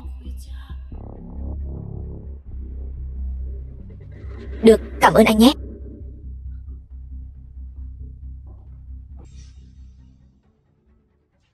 Bùi tiên sinh, Kiều tiểu thư đã đi rồi. Không nghe thấy gì cả. Chị dâu thật sự đi kiểm tra camera giám sát rồi. Cô ấy thông minh thật đấy. Hơn nữa, cô ấy còn tìm người đi điều tra Lão Xuyên. Gan cũng không nhỏ nhỉ. Sớm muộn gì cô ấy cũng sẽ biết thôi. Nhưng bệnh tình của cô ấy bây giờ, hôm qua cô ấy ở trong thang máy lại nhớ lại chuyện trước đây. Rốt cuộc sức khỏe cô ấy bây giờ thế nào rồi? Gần đây anh tốt nhất nên ở cùng cô ấy. Tôi lo những mảnh vụn trong não cô ấy có thể có nguy cơ bị trượt xuống, có thể ngất xỉu bất cứ lúc nào, nhất là trong giấc ngủ. Tôi biết rồi. Cái nơi quỷ quái gì thế này? Sao bằng New York được? Tiểu Xuyên ở đâu? Lão Xuyên đang ở bệnh viện. Ở bệnh viện? Bác Xuyên bị sao vậy? Tiểu thư Jenny, Lão Xuyên anh ấy đã... Sao rồi? Nói đi. Lão Xuyên và Kiều Thời Quang đã kết hôn rồi. Kiều Thời Quang bị bệnh nên Lão Xuyên ở bệnh viện. Cái gì? Đợi tôi đi gặp Kiều Thời Quang đó xem sao. Dám cướp đàn ông của tôi. Chán sống sao? Cô ta chính là Kiều Thời Quang.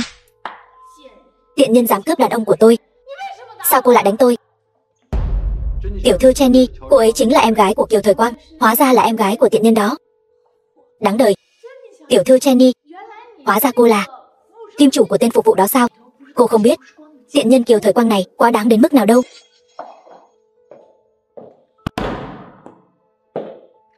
Lời Bùi Xuyên nói cũng có lý.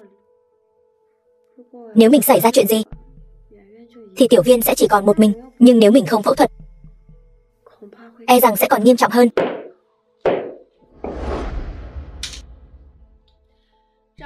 Trông cũng được đấy nhỉ. Hơn em gái cô một chút.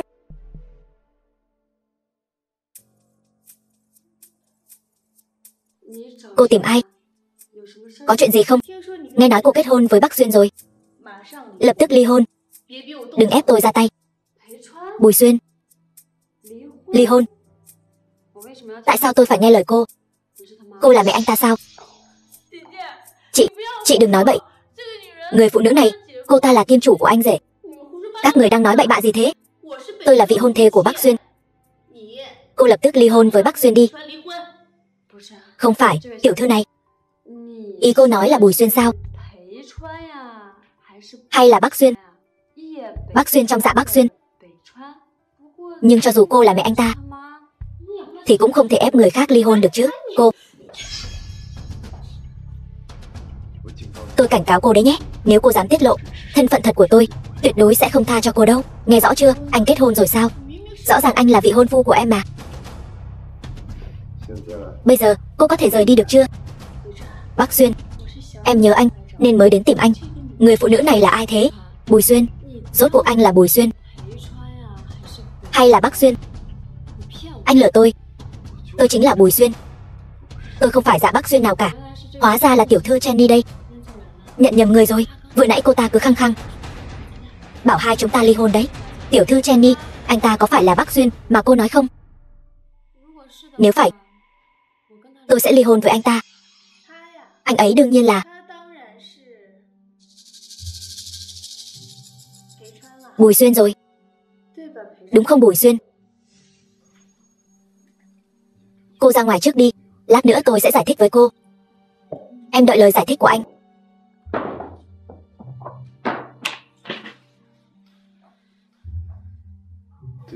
Xin lỗi nhé. Vừa nãy làm em sợ rồi. Tôi thấy chuyện này không đơn giản như vậy đâu. Tiểu thư Jenny này, cô ta với cô gái trong ảnh vẫn hơi giống nhau. Lẽ nào là vì anh cảm thấy mình không xứng với cô ấy, nên anh tìm tôi đến làm người thay thế? Người thay thế gì cơ? Ảnh gì? Ảnh anh và người yêu cũ của anh.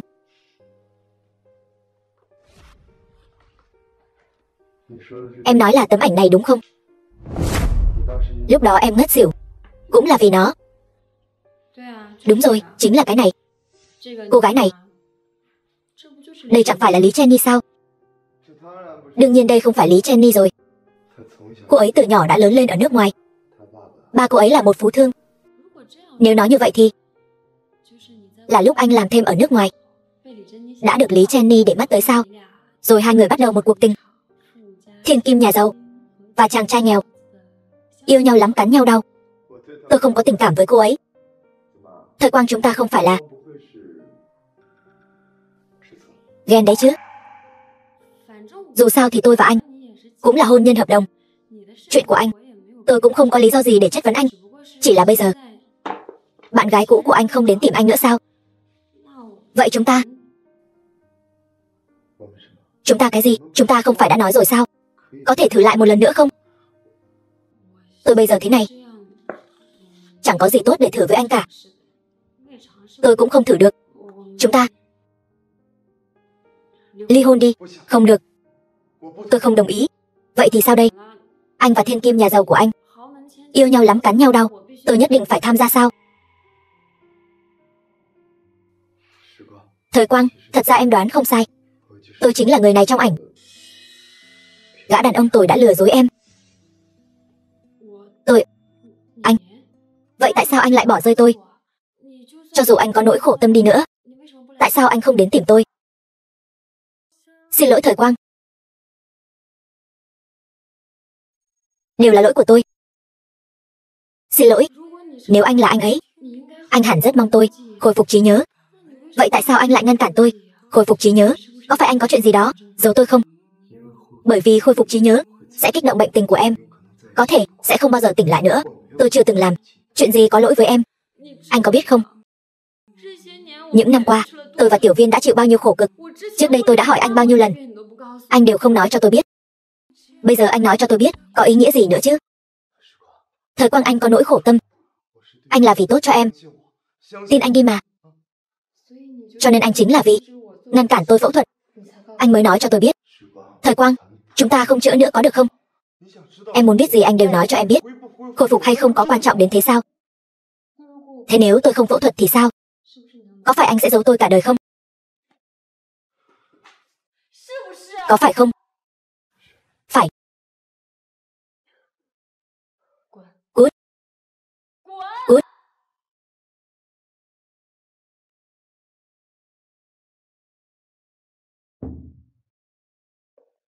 Tiểu Xuyên, chúng ta nói chuyện đi.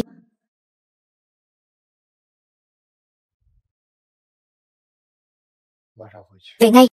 Ban đầu anh bị trọng thương, vẫn là nhờ ba em mới chữa khỏi cho anh. Anh báo đáp em như thế sao? Ban đầu không phải cô giúp tôi, là ba cô giúp tôi. Tôi đã nói chuyện với ba cô, cũng đã thỏa thuận xong điều kiện rồi. Dạ Gia sẽ dốc hết sức giúp đỡ gia tộc của cô. Vừa nãy em còn giúp anh nói dối. Anh không sợ em nói thân phận của anh cho cô ấy biết sao? Cô không dám đâu. Không phải cô sợ, Thời Quang biết được thân phận thật sự của tôi rồi, sẽ bám lấy tôi không buông sao? Phải đấy, trừ khi cô ấy là đồ ngốc. Không cần lão Xuyên, cần nhân viên phục vụ. Cô ấy chính là đồ ngốc. Cô ấy chỉ yêu chàng trai nghèo, nên chúng ta mới là người phù hợp nhất. Jenny, tôi nể mặt ba cô và gia tộc cô, nên lần này bỏ qua. Nếu cô còn đi gây rắc rối cho Thời Quang, tôi thật sự sẽ không khách sáo nữa. Không có thứ gì là em không có được. Em sẽ loại bỏ mọi chướng ngại vật.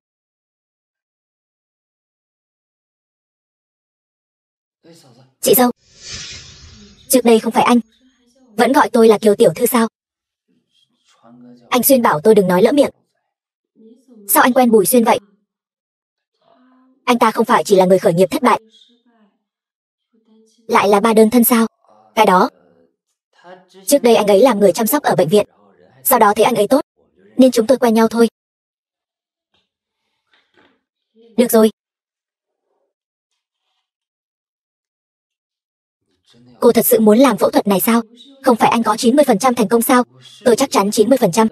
Nhưng anh Xuyên, cô thật sự lập di chúc rồi sao? Nếu ca phẫu thuật của tôi thất bại, thì anh giúp tôi đưa cái này cho Bùi Xuyên nhé. Nhưng tôi tin anh. Tôi nhất định phải cho Tiểu Viên một lời giải thích, tìm lại ký ức của tôi. Nếu Bùi Xuyên, anh ấy thật sự là người tôi từng yêu, anh ấy sẽ hiểu thôi. Được rồi. Anh đừng nói cho anh ấy biết.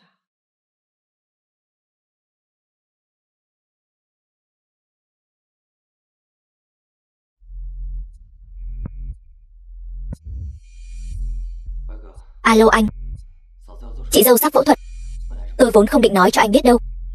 Khi nào? Hôm nay. Nói chính xác hơn là nửa tiếng nữa. Chị dâu đã gây mê rồi. Sao giờ cậu mới nói cho tôi biết? Chị dâu không cho tôi nói, chị ấy nhất định phải phẫu thuật. Nếu không cho tôi làm, chị ấy sẽ để người khác làm. Thế thì chi bằng để tôi làm. Tôi về ngay đây. Quản gia Bùi, làm phiền chú ra sân bay đón Tiểu Đoàn Tiểu Viên. Hai đứa nhóc đó cuối cùng cũng về rồi. Đưa chúng đi.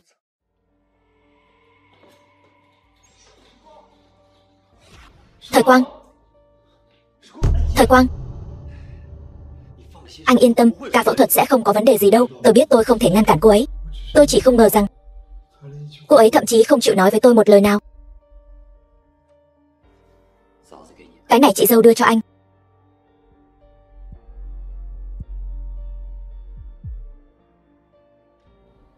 Tôi giao cô ấy cho cậu rồi. Bảo đảm hoàn thành nhiệm vụ. Đang phẫu thuật.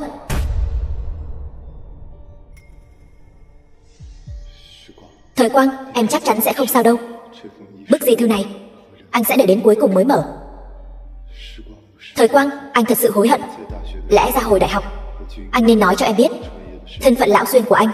Có lẽ theo đuổi em sẽ khó hơn một chút, nhưng cũng tốt hơn là để em bị tổn thương. Thời Quang, di thư chỉ có người bỏ mạng mới mở ra.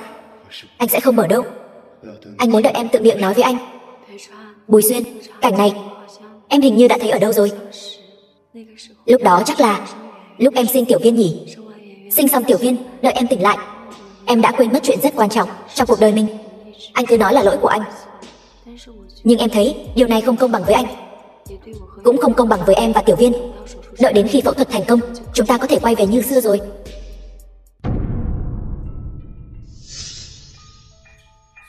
Tống Diệu, sao rồi?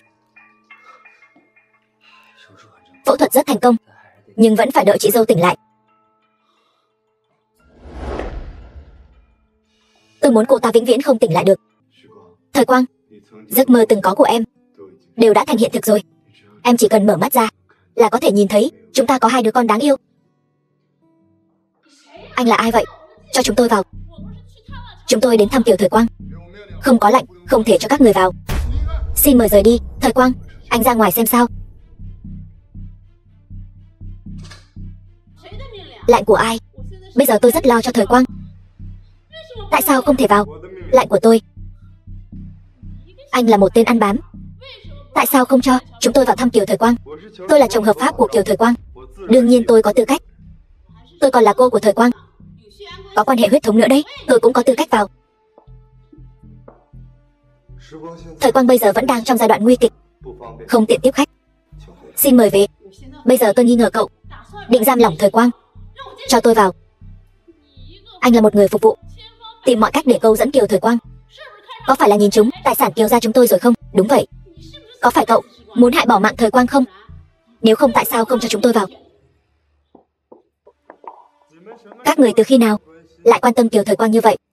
Tôi thấy các người mới là người muốn hại bỏ mạng cô ấy, đúng không?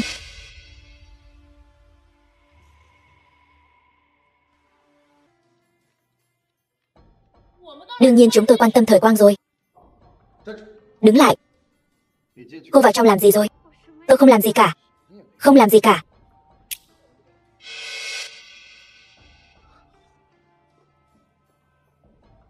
Thời Quang, cậu muốn làm gì? Có phải muốn hại bỏ mạng Thời Quang không, bác sĩ?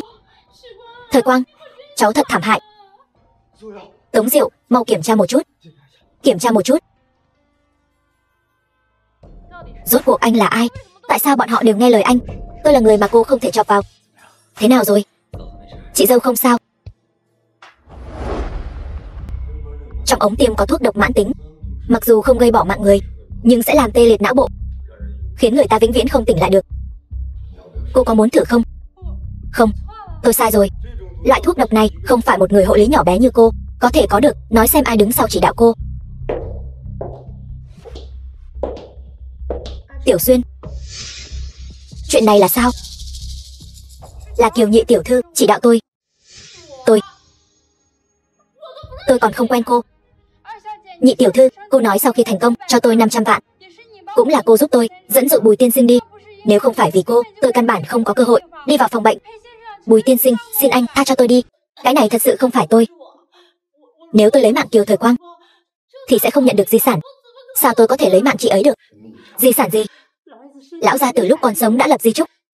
Nếu Thời Quang bỏ mạng, toàn bộ tài sản Kiều gia sẽ bị quyên góp. Cho nên chúng tôi căn bản không thể nào hại bỏ mạng Thời Quang được. Sau khi Thời Quang có Tiểu Viên, di chúc đã thay đổi đúng không? Nếu Thời Quang bỏ mạng, Tiểu Viên sẽ là người thừa kế của cô ấy. Mà bây giờ Tiểu Viên còn nhỏ, hai người các người vừa hay có thể khống chế con bé. Cậu nói bậy. Muốn ra tay, chúng tôi đã ra tay từ lâu rồi. Di chúc có giới hạn. Qua 6 tuổi, Tiểu Viên tự động thừa kế di sản. Sao anh biết? Đưa bọn họ đến sở cảnh sát, tố cáo bọn họ tội lấy mạng người. Vâng. Buông tôi ra.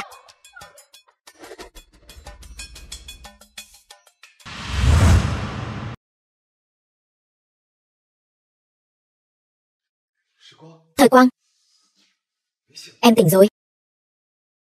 Anh là ai vậy?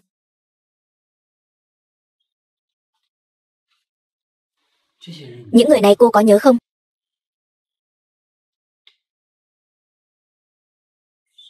Đây là Tiểu Viên, Kiều Ánh. Đây là người yêu cũ của tôi,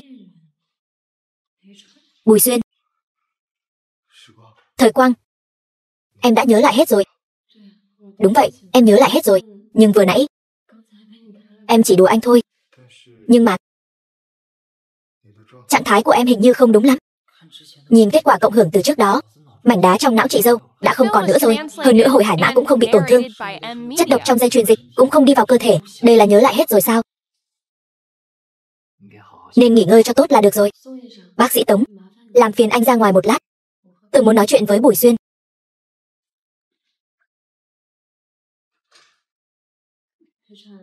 Bùi Xuyên, anh muốn hỏi gì? Em đã hồi phục trí nhớ rồi sao? Chuyện trước đây em đều nhớ hết. Chuyện gần đây cũng đều nhớ hết. Đúng vậy, em nhớ lại hết rồi. Nhưng cũng chỉ là nhớ lại thôi. Chỉ là nhớ lại thôi. Nói cách khác, em chỉ là hồi phục trí nhớ. nhưng không còn cảm giác như ban đầu nữa đúng không? Xin lỗi anh, Bùi Xuyên. Giống như anh vừa nói, em hình như chỉ là nhìn thấy câu chuyện của người khác vậy. Em đối với anh không có cảm giác yêu. Vậy còn Tiểu Viên thì sao? Cái này thì đương nhiên em yêu rồi. Con bé là con gái em mà. Con bé đã cùng em trải qua 5 năm đau khổ nhất. Anh biết rồi. Anh sẽ theo đuổi em lại từ đầu.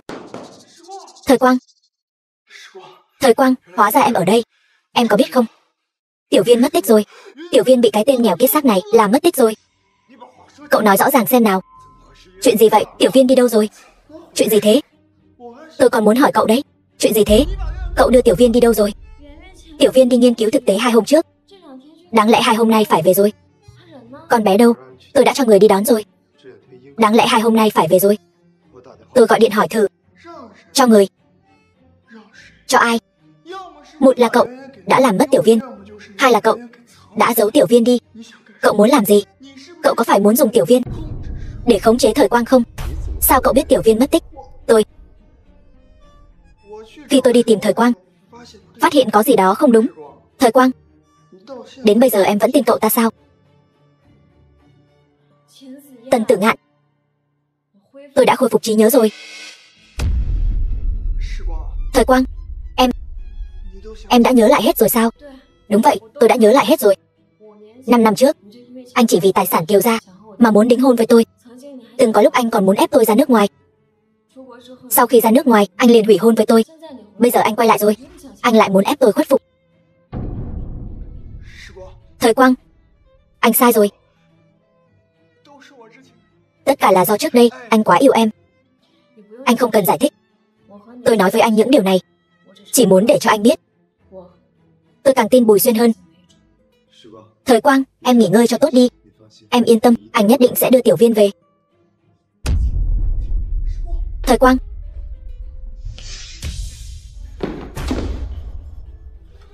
Con bé là do cậu đưa đi. Vừa nãy cậu không phải còn khoe khoang nói là cậu sẽ tìm lại con bé sao? Bây giờ lại đổ lỗi cho tôi.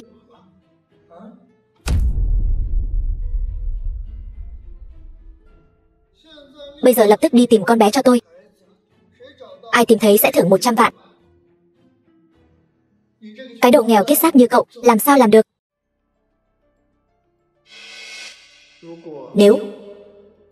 Nếu con bé xảy ra chuyện vì Bùi Xuyên, Thời Quang nhất định sẽ có ác cảm về Bùi Xuyên.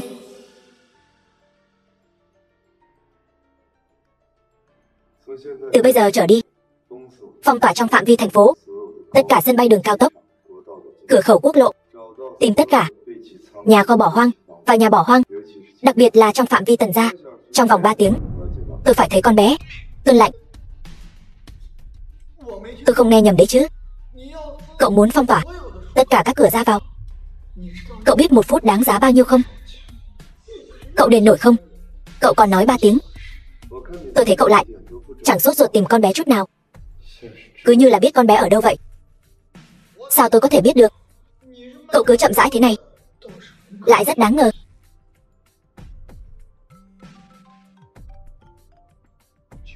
Tần thiếu, không hay rồi. Có một nhóm người cũng đang tìm con bé. Hơn nữa, tất cả các ngã tư có chốt chặn đều đang kiểm tra. Chúng ta không ra ngoài được rồi.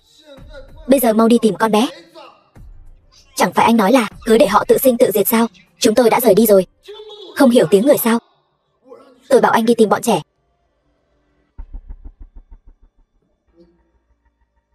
Rốt cuộc cậu là ai? Một người có thể khiến Tần gia diệt vong. Đồ thần kinh. Đến giờ vẫn còn giả vờ.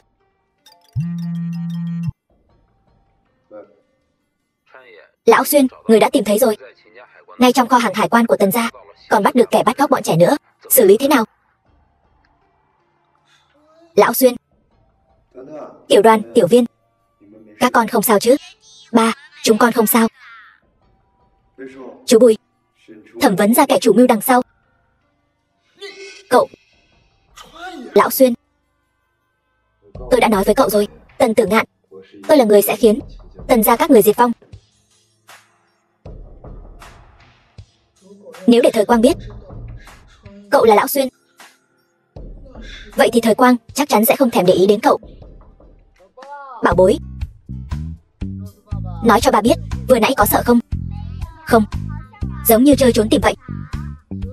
Giỏi lắm, đi mau, đi tìm mẹ chơi đi. Thiếu gia, tất cả là lỗi của tôi. Vừa mới đón tiểu thiếu gia và tiểu thư thì có một đám người đã đưa chúng tôi đi. Tôi không ngờ rằng Tần Tử Ngạn lại dám ra tay với bọn trẻ. Nhất định phải thẩm vấn ra chứng cứ, tống cậu ta vào tù. Vâng, thiếu gia. Ngài đã dùng thân phận Lão Xuyên, không sợ Kiều tiểu thư biết sao? Tần Tử Ngạn không dám nói ra ngoài. Cho dù là Lão Xuyên thì sao chứ? Thời Quang ghét nhất người khác lừa dối cô ấy. Tần Tử Ngạn, chúng ta có nên hợp tác cùng nhau không? Bé con, mẹ cần nghỉ ngơi rồi. Đi nói tạm biệt mẹ đi, được không? Mẹ nghỉ ngơi thật tốt nhé. Ngày mai chúng con sẽ đến thăm mẹ nữa. Bùi Xuyên, lần này cảm ơn anh nhiều. Cảm ơn gì chứ? Dù sao chúng ta cũng là vợ chồng. Bùi Xuyên, đợi em xuất viện xong, chúng ta ly hôn đi. Tại sao vậy? Chỉ vì tình cảm giữa chúng ta vẫn chưa đủ sâu sao? Không chỉ vì tình cảm. Lúc em phẫu thuật, tất cả những gì đã xảy ra giống như một bộ phim vậy. Từng cảnh một hiện ra trước mắt em. Em cứ như đang xem câu chuyện của người khác vậy. Bây giờ em đối với anh giống như một người bạn cũ. Không có gì là không thể. Chẳng lẽ em không muốn biết sự thật về vụ tai nạn năm đó? Em không muốn biết hung thủ là ai sao? Anh biết. Anh vẫn đang điều tra. Nếu không thì chúng ta hợp tác cùng nhau báo thù đi. Đợi sau khi báo thù xong, em muốn ly hôn thì ly hôn đi. Sao em lại cảm thấy anh có mục đích khác? Đương nhiên rồi, mục đích của anh. Mục đích của anh chính là em. Vậy nếu em không đồng ý thì sao? Thời Quang, em nghĩ xem Tiểu Đoàn và Tiểu Viên, chúng cần có ba mẹ. Anh nói cũng đúng. Vì Tiểu Đoàn và Tiểu Viên, vì kẻ thù chung của chúng ta, em có thể tạm thời đồng ý đề nghị của anh.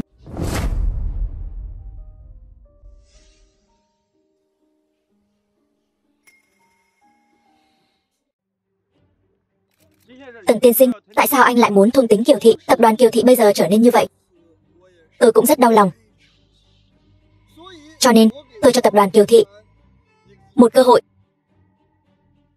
Thừa cơ hại người mà thanh tao thoát tục thế này cũng thật lợi hại. Thời Quang, sau này chúng ta là đối tác rồi, xin được chỉ giáo nhiều hơn. Xin lỗi nhé, tôi không thể hợp tác với một người đã bắt cóc con tôi. Thời Quang, là những người đó đưa đứa bé đến kho của anh. Anh hoàn toàn không biết gì. Cậu đúng là khéo nói thật đấy. Vậy thì cũng không bằng. Bùi tiên sinh thật biết diễn. Tôi đã rót vốn vào Kiều Thị 100 triệu. Đa tạ em rể. Đợi em gái tôi ra khỏi trại tạm giam, chắc chắn sẽ rất vui. Chị, e rằng phải làm chị thất vọng rồi. Tôi đây đã được thả vì vô tội rồi. Sao chỉ có mình cô ra ngoài vậy? Người cô tốt của tôi đâu rồi? Người cô tốt của em một mình gánh hết tất cả tội lỗi xuống vai. Cũng không biết cô có gì đáng tự hào. Đúng là tấm lòng người con gái tốt của cô em. Chị, vậy thì cũng hơn chị. Ít nhất Tử Ngạn có thể rót vốn vào Kiều Thị, cứu lấy Kiều Thị đang nguy kịch. Còn chị thì sao? Chẳng qua chỉ là một tiện nhân thôi. Vậy cô cứ chờ Tần Tử Ngạn làm cái tập đoàn Kiều Thị này cho cô. Sống tốt đi nhé. Kiều đại tiểu thư thấy Kiều gia không ổn rồi, chuẩn bị vứt bỏ cái mớ hỗn độn này, không quản nữa sao? Vị này chính là tiểu thư Lý Jenny, là con gái của thương gia Hoa Kiều giàu có Lý Thịnh Quang, đồng thời cũng là vị hôn thê của Lão Xuyên. Hơn nữa, cũng đồng thời rót vốn vào Kiều Thị. Tôi tuyên bố, Kiều Thị đổi tên thành tập đoàn Thịnh Thế. Tiểu thư Jenny sở dĩ thu mua Kiều Thị có phải vì Lão Xuyên từng muốn cưới Kiều tiểu thư không? Cô nói cô là vị hôn thê của Lão Xuyên, lần này cùng Tần gia thu mua Kiều gia, có phải cũng đại diện cho ý của Lão Xuyên không? Không ngờ Lý Jenny này lại là vị hôn thê của Lão Xuyên. Đúng là một đóa hoa tươi cắm vào bãi phân. Thật ra anh thấy Lão Xuyên xứng với cô ta là quá đủ rồi. Xem ra Lão Xuyên vẫn chưa từ bỏ Kiều gia. Anh ta đang trút giận thay cho vị hôn thê của mình. Khoan đã. Sao vậy? Lý Jenny trước đây không phải còn muốn gả cho anh sao? Sao bây giờ cô ta lại sắp gả cho Lão Xuyên rồi? Cô ta... Hóa ra anh chỉ là một trong những người tình của cô ta. Anh với cô ấy thật sự là không quen lắm. Em hiểu. Đàn ông mà, một chút tôn nghiêm không thể để anh thừa nhận. Máy làm đẹp của Kiều gia các người có vấn đề, hại mặt tôi bị nát bét. Nếu là như vậy, tôi sẽ phải đánh giá lại một chút việc rót vốn cho Kiều gia. Cô đi giải quyết đi. Cô là ai thế? Có phải có người thuê cô cố ý gây rối không? Máy làm đẹp của nhà chúng tôi tuyệt đối không có vấn đề. Đây là hóa đơn lúc tôi mua. Chính là các người phải chịu trách nhiệm. Bây giờ lại dám không thừa nhận. Không thể nào. Rõ ràng là da cô không tốt, cứ nhất định đòi dùng máy làm đẹp. Cẩn thận tôi kiện cô tội phỉ báng đấy. Cô yên tâm, chi phí phẫu thuật thẩm mỹ sau này của cô sẽ do Kiều gia chi trả. Thật sao? Kiều Thời Quang, cái tiếng xấu này chị cũng chịu gánh sao? Chị đừng có kéo Kiều gia vào đấy nhé. Lời chị ta nói không tính, cô mau cút đi, đừng ở đây làm chậm trễ công việc. Nếu phải chịu trách nhiệm thì cũng là chị ta chịu. Chị ta là đại tiểu thư của Kiều gia, hủy hoại cả đời tôi liều mạng với cô.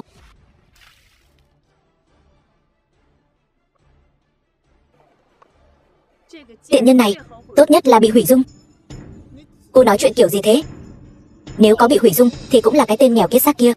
Cho dù anh ấy có bị hủy dung cũng hơn anh. Cho dù cậu ta có bị hủy dung đi nữa cũng không thèm nhìn đến cô. Anh, chị gái xinh đẹp như vậy của tôi, sao chị ấy lại... Thời Quang rốt cuộc bị sao vậy? Vừa nãy tôi cũng không nhìn rõ. Chị ấy hình như bị hủy dung rồi. Cô ấy bị hủy dung rồi, cơ hội của cô càng lớn hơn rồi. Tần tiên sinh, thật ra tôi cũng có thể ở bên anh. Anh ở bên tôi cũng có thể có được Kiều gia. Hơn nữa tôi còn ưu tú hơn chị gái tôi. Kiều gia của các người sắp phá sản rồi. Cô nghĩ tôi lấy gì để nhìn chúng cô? Thời Quang, em có đau không? Có bị thương không? Em không sao. Không bị tạt vào em. Em không sao là được rồi. Anh bị thương rồi. Anh không sao, đi băng bó một chút là được. Anh có phải ngốc không? Là anh bị thương mà. Anh ôm em ra ngoài làm gì? Anh thật sự không sao. Đây là ngày đầu tiên anh đi làm. Thư ký như anh đã bị thương. Có tính là tai nạn lao động không nhỉ? Tính. Sao nói rồi lại thấy tủi thân vậy? Có phải chỗ nào không thoải mái không? Bác Tài, chúng ta đến bệnh viện đi. Anh ngốc sao?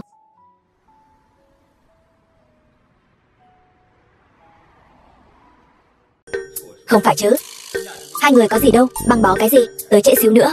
Vết thương này đã lành rồi. Tôi thật sự có vết thương mà. Đau. Anh có phải bị thương đến xương rồi không? Cái đó thì không, chỉ là vừa nãy cậu ấy không cẩn thận đè trúng anh.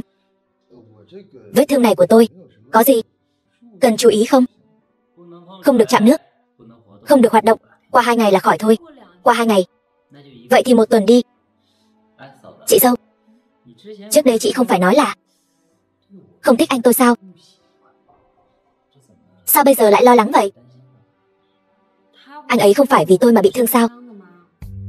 Vừa nãy cậu nói có phải cậu còn có một ca phẫu thuật phải làm không? Vậy cậu đi làm việc đi. Được rồi, qua cầu rút ván phải không? Được, tôi đi làm việc đây. Phải rồi, nhắc nhở hai người một chút nhé. Chuyện này ồn ào lắm đấy. Hai người nhớ ra ngoài đeo khẩu trang nhé. Em đừng nghe cậu ấy nói linh tinh. Thật ra anh không sao cả. Tôi cho em xem. Làm gì vậy? Cho dù anh không sao đi nữa cũng không được dính nước. Về nhà trước đi.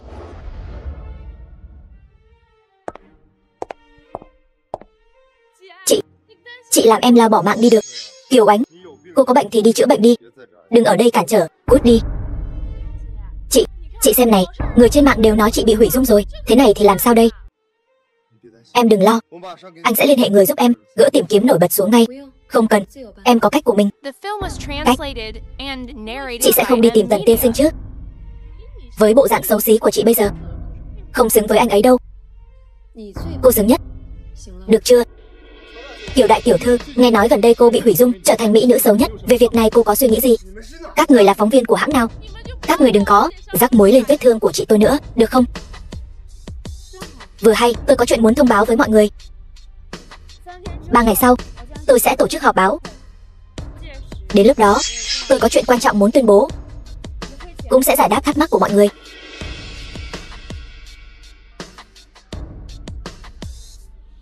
Điều tra mấy hãng truyền thông này, mua lại đi. Tử Ngạn, chị ấy thật sự bị hủy dung rồi. Mẹ bố, sao thế con yêu? Mẹ có biến thành thế nào đi nữa, con vẫn yêu mẹ. Con cũng vậy. Mẹ đừng xem bình luận trên mạng nhé. Được.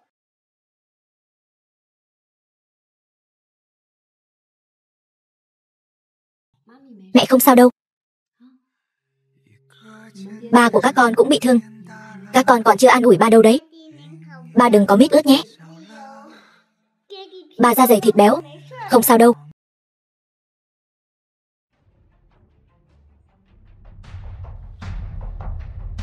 Sao cô còn chưa về? Anh về cùng em thì em về. Tôi sẽ không về. Còn nữa, tôi đã kết hôn rồi. Cô ấy đã bị hủy dung rồi. Anh ôm một người phụ nữ xấu xí như vậy, buổi tối ngủ có ngon không? Cô ấy là vợ tôi. Bất kể cô ấy biến thành thế nào đi nữa, tôi vẫn yêu cô ấy, dù cô ấy có bỏ mạng đi nữa. Thứ tôi đặt cạnh giường cũng là bài vị của cô ấy. Cô ta có gì tốt chứ? Là em đã cứu anh. Tôi đã không còn nợ gì Lý gia các người nữa. Nếu các người dám làm gì cô ấy, tôi sẽ cho Lý gia các người chôn cùng. Được, anh cứ đợi đấy. Em sẽ khiến anh phải hối hận.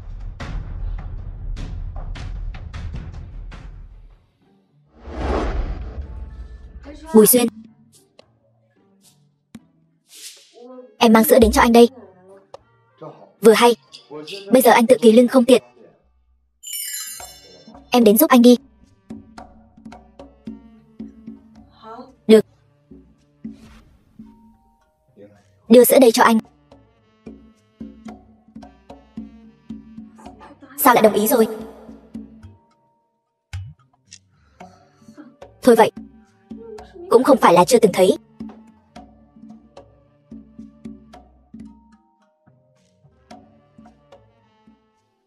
Buổi họp báo ngày mai, anh đi cùng em.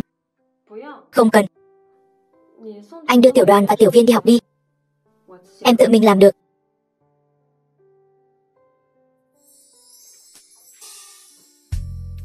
Kiều Thời Quang, em sẽ không thật sự nghĩ rằng chúng ta là hôn nhân hợp đồng chứ? Chúng ta chỉ là bạn bè. Có tiến bộ rồi. Đã có thể trở thành bạn bè rồi. 3 ngày sau, xin hỏi Kiều tiểu thư, đột nhiên rút khỏi tập đoàn Kiều Thị, có phải vì Kiều Thị sắp phá sản không? Kiều gia chúng tôi sẽ không phá sản. Còn tại sao chị tôi lại làm như vậy? Tôi cũng không biết. Nhưng bây giờ chị ấy đã bị hủy dung rồi. Chỉ cần chị ấy vui là được.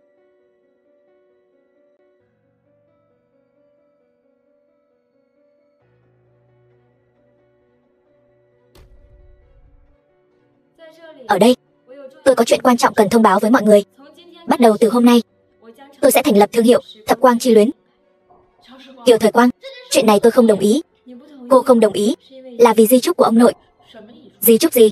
Vì di chúc của ông nội đã nói, chỉ khi tôi ở Kiều Thị, cô mới có thể sử dụng di sản.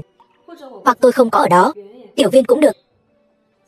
Cho nên trước đây cô muốn lấy mạng tôi, còn muốn bắt cóc Tiểu Viên. Chuyện của Tiểu Viên không liên quan đến tôi. Dù sao thì chị cũng không thể rút lui. Chuyện máy làm đẹp có vấn đề là do chị gây ra. Bây giờ chị lại muốn bỏ mặc. Tôi sẽ mời những nạn nhân của máy làm đẹp trước đây của tôi làm người đại diện cho sản phẩm của tôi. Cảm ơn Kiều tiểu thư đã cho tôi cơ hội này. Bây giờ tôi muốn vạch trần tội ác của mẹ con Kiều gia. Sau khi kết thúc, cô sẽ nhận được giấy triệu tập của tòa án. Rốt cuộc là ai đã gây ra chuyện máy làm đẹp này sẽ sớm biết thôi. Cô sắp cùng với người mẹ tốt của mình đoàn tụ rồi.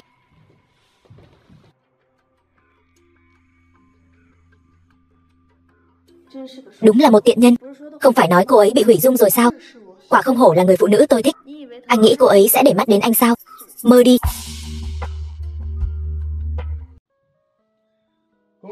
Chúc mừng Kiều tổng nhé. Trận đầu tiên đã tạo dựng được danh tiếng cho Thập Quang. Bây giờ tìm kiếm trên các trang web lớn, Thập Quang Chi Luyến đều đứng đầu.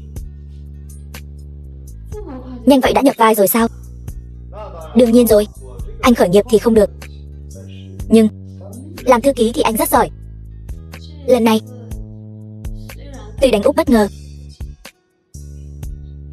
nhưng Kiều Thị e rằng sẽ rơi vào tay Tần Tử Ngạn và Lý Jenny.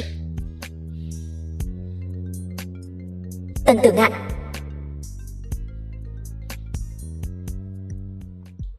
Sao vậy? Thời Quang. Chúc mừng em. Có chuyện gì sao? Không có thì tôi cúp máy đây. Tôi muốn nói chuyện với em về Kiều Thị.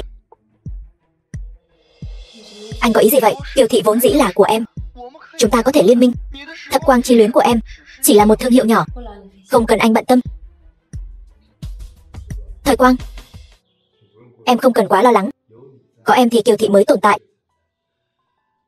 Em chính là linh hồn của Kiều Thị. Công lực nịnh hót của anh bây giờ thật thâm hậu. Anh chỉ nói sự thật thôi. Anh ta nói cũng hơi đúng. Thập Quang Chi Luyến bây giờ mới thành lập, cần thêm vốn.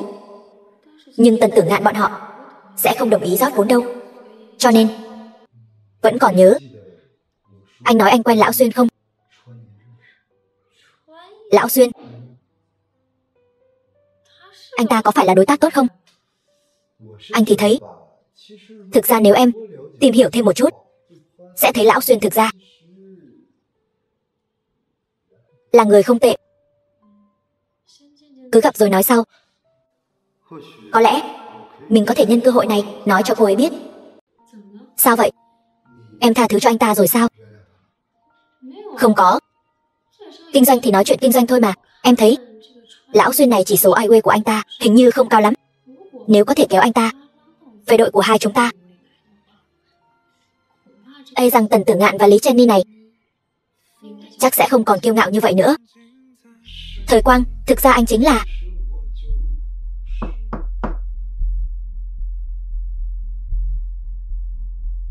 Kiều Tổng, Lý Jenny đang Weibo rồi. Cô ấy tuyên bố tin kết hôn của cô ấy và Lão Xuyên. Tập đoàn Kiều Thị, không, là giá cổ phiếu của tập đoàn Thịnh Thị tăng vọt. Tin kết hôn. Ai cho cô ta cái gan đó? Xem ra không cần gọi điện cho Lão Xuyên nữa rồi. Con đường này không đi được nữa rồi. Không được, nhất định phải gọi. Anh không phải là ghen với Lão Xuyên đấy chứ? Anh ghen gì với anh ta chứ? Anh ta với Lý Jenny lại không có bất kỳ quan hệ gì. Kiều Tổng, Lão Xuyên lại đang Weibo rồi. Anh ta nói anh ta và Lý Jenny không có bất kỳ quan hệ gì. Cô xem, giống như Bùi Xuyên nói. Rốt cuộc Bùi Xuyên có quan hệ gì với Lão Xuyên vậy? Anh đã liên hệ xong với thư ký của Lão Xuyên rồi. Tối nay gặp mặt ở quán bar. Được, em biết rồi. Anh ra ngoài trước đi.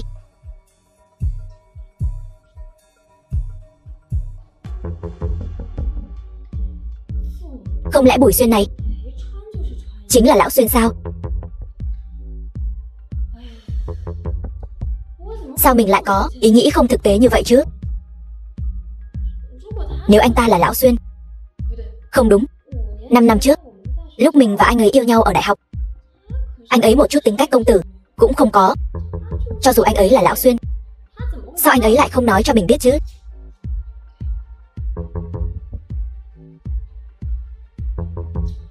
Anh ấy không thể nào là Lão Xuyên được nhỉ? Thôi bỏ đi, dù sao thì gặp rồi, sẽ biết có phải hay không.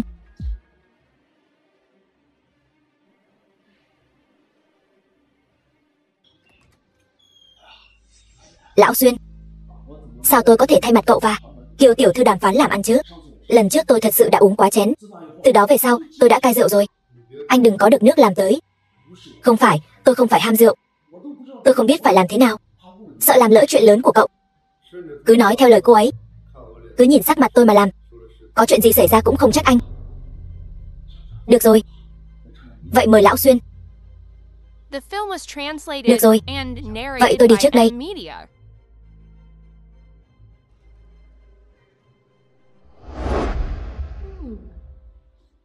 Lão Xuyên này làm giá thật đấy nhỉ? Nhìn kiểu này chắc không giống phong cách của Bùi Xuyên lắm. Bùi Xuyên đâu rồi? Kiều tiểu thư, chúng ta uống một ly đi. Tránh ra.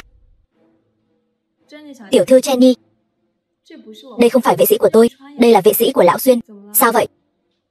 Bọn họ không nhận ra cô sao? Lão Xuyên, Tôi là vị hôn thê của Lão Xuyên. Anh dám không cho tôi vào sao? Kiều tiểu thư, lâu rồi không gặp nhỉ? Cô lại càng xinh đẹp hơn rồi. Lão Xuyên, Lý Jenny này, anh không quen sao? Ai là Lý Jenny vậy? Vị hôn thê của anh đấy. Vị hôn thê gì cơ? Lão Xuyên, Kiều tiểu thư, cô hiểu lầm rồi. Tôi không có vị hôn thê nào cả.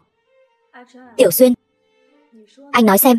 Tiểu thư Jenny, Lão Xuyên không phải đã nói rồi sao? Anh ấy không có vị hôn thê nào cả. Sau này đừng tùy tiện ăn vạ nữa.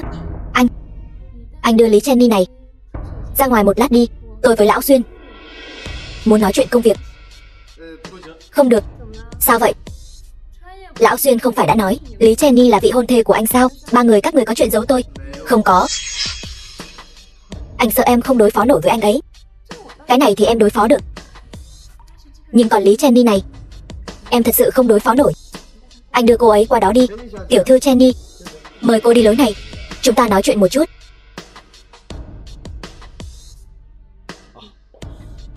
Vậy Kiều tiểu thư, muốn nói chuyện gì? Cô có yêu cầu gì không? Cứ nói ra hết đi. Được. Vậy chúng ta nói về chuyện anh có phải là Lão Xuyên hay không đi. Dạ bác Xuyên, anh không sợ em sẽ tiết lộ thân phận của anh cho Kiều Thời Quang biết sao? Muốn nói cho cô ấy biết thì đã nói từ lâu rồi. Tôi đã muốn nói cho cô ấy biết từ lâu rồi. Chỉ là không biết mở lời thế nào thôi. Được. Bây giờ em sẽ đi nói cho cô ấy biết. Em sẽ không nói đâu. Nếu cô ấy mà biết thân phận của anh là Lão Xuyên thì chỉ mong được bám lấy anh thôi. Tôi đã liên lạc với ba của cô rồi. 3 ngày nữa ông ấy sẽ đón cô về. Sao anh lại làm vậy? Em mới yêu anh. Em phù hợp hơn cô ấy để làm vợ anh. Tôi đã cảnh cáo cô rồi. Cô không được làm hại cô ấy. Lý Jenny, giữ thể diện một chút đi. Nếu không thì mọi người đều khó xử.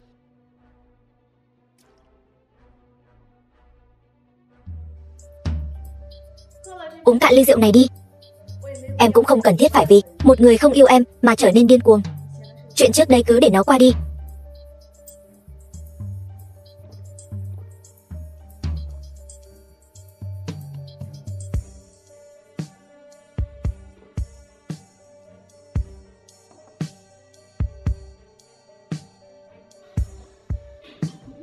Thuốc đó không phải là xuân dược.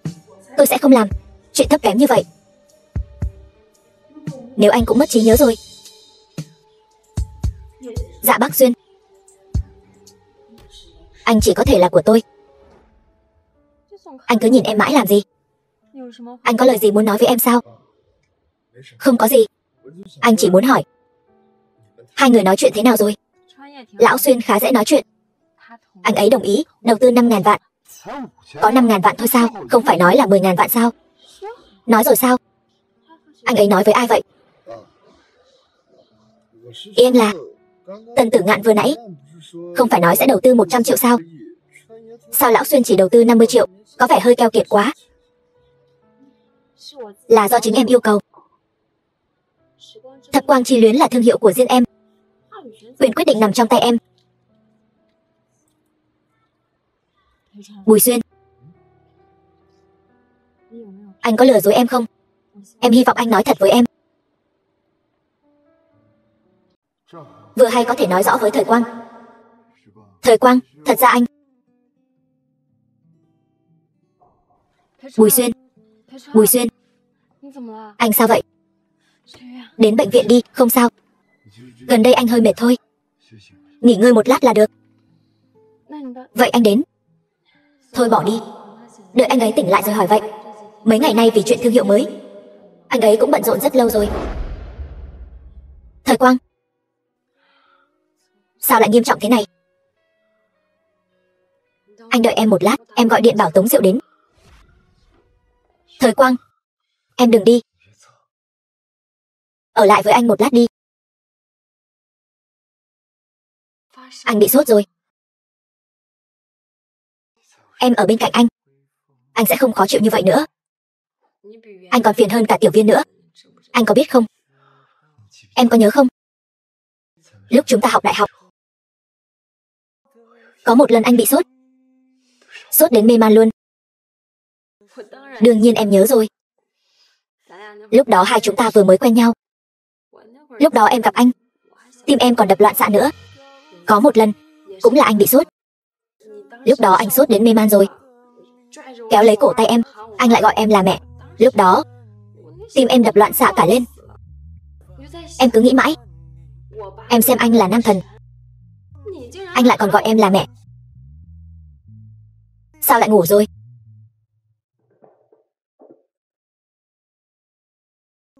Bùi Xuyên,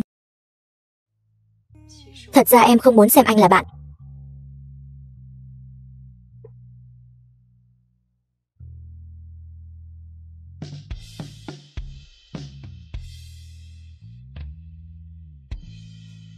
Thời Quang, tối nay cứ xem như quay về lúc trước được không? Gần đây, Thập Quang Chi Luyến đã trở thành sản phẩm được ưa chuộng của phái nữ. Còn tập đoàn Thịnh Thế vì cựu giám đốc điều hành Kiều Ánh bị bắt vào tù. Uống. Cô ngoài uống ra, còn biết làm gì nữa? Người đàn ông cô yêu quý đã bị Thời Quang mê hoặc rồi. Vội cái gì chứ? Tôi đã cho Tiểu Xuyên uống thuốc rồi. Anh ấy sẽ từ từ quên đi tất cả mọi thứ. Thuốc quỷ gì vậy? Vậy sao bây giờ anh ấy vẫn còn ở bên cạnh Thời Quang? Tiểu Xuyên chỉ cần uống thêm một viên thuốc nữa, anh ấy sẽ quên hết tất cả mọi thứ. Đến lúc đó tôi sẽ trực tiếp đưa anh ấy đi. Thời Quang chẳng phải là của anh sao? Cô tốt nhất nên nhanh lên. Cái thứ rác rưởi gì vậy? Kém xa Tiểu Xuyên. Ai cũng nói kiểu Thời Quang không ưa anh ta.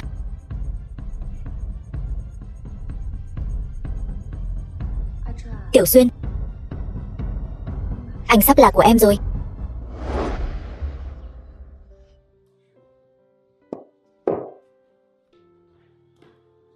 Đây là một bản hợp đồng phương án quảng cáo, cần em ký.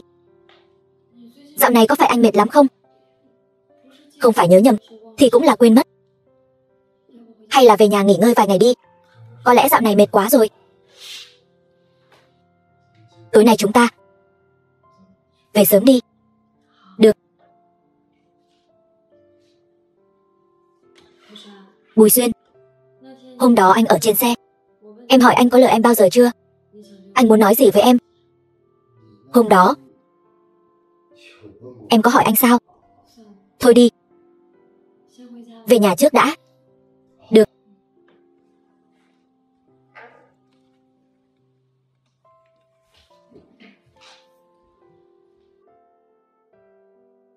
Vốn dĩ muốn hỏi anh ấy chuyện mất trí nhớ, xem ra anh ấy lại quên rồi. Thôi vậy, hay là tự mình tìm chứng cứ vậy? Tiểu Diệu, ngày mai tôi có thời gian đến tìm cậu làm kiểm tra. Cứ cảm thấy dạo này không ổn lắm.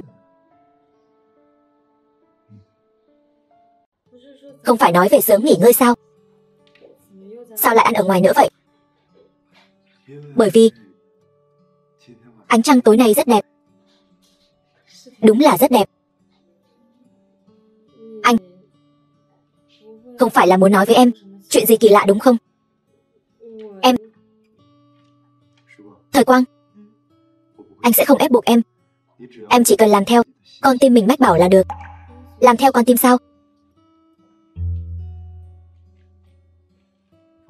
Thư giãn đi Thời Quang.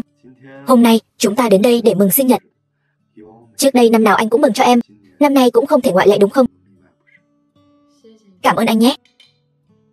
Đã lâu lắm rồi không có ai nhớ đến sinh nhật em. Vui lên một chút đi chứ. Em quên rồi sao? Hôm nay chúng ta là lén lút sau lưng tiểu đoàn tiểu viên trốn ra ngoài ăn đấy. Vậy em phải ăn nhiều một chút mới được. Không thể để hai đứa biết được.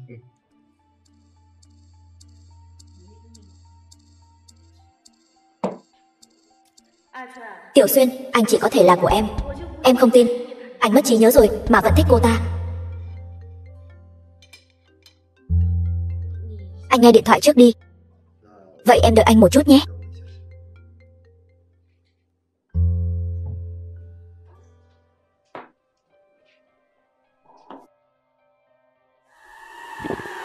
Đợi em làm rõ Bùi Xuyên có lừa em hay không. Em sẽ làm theo con tim mình. Bùi Xuyên, đừng làm em thất vọng.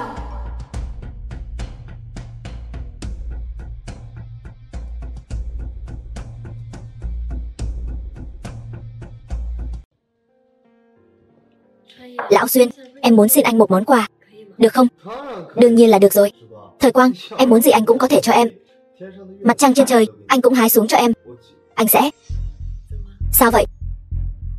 Anh nghe nhầm tên rồi. Có cần em đợi anh tìm một cái cớ không?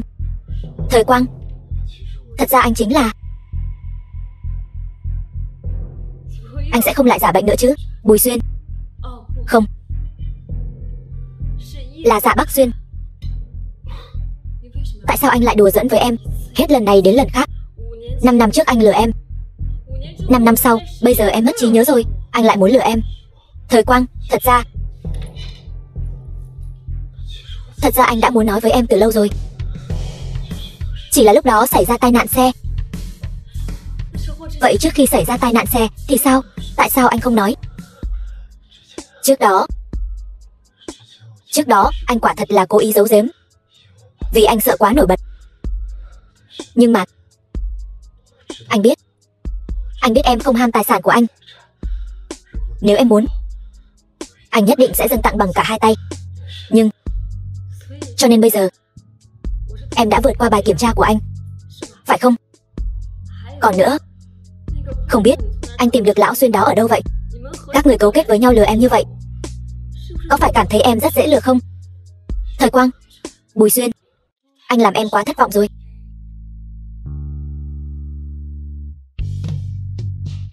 Thời Quang, đừng đi. Thời Quang.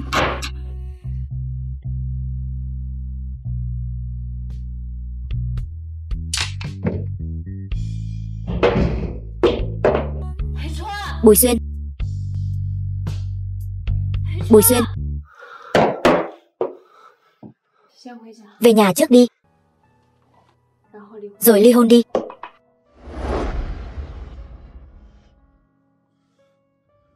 Thời Quang, không có gì đáng nói cả. Dạ Bắc Xuyên, anh ngay từ đầu đã không chân thành. Những cái khác không có gì đáng nói. Thập Quang Chi Luyến, nếu anh muốn giúp vốn, tôi sẽ không giúp vốn. Vậy chúng ta chỉ là quan hệ hợp tác thôi.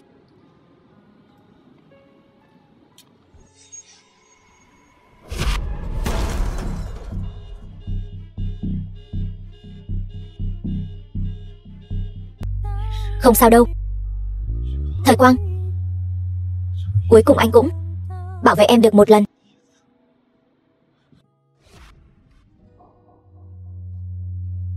Tiểu Xuyên.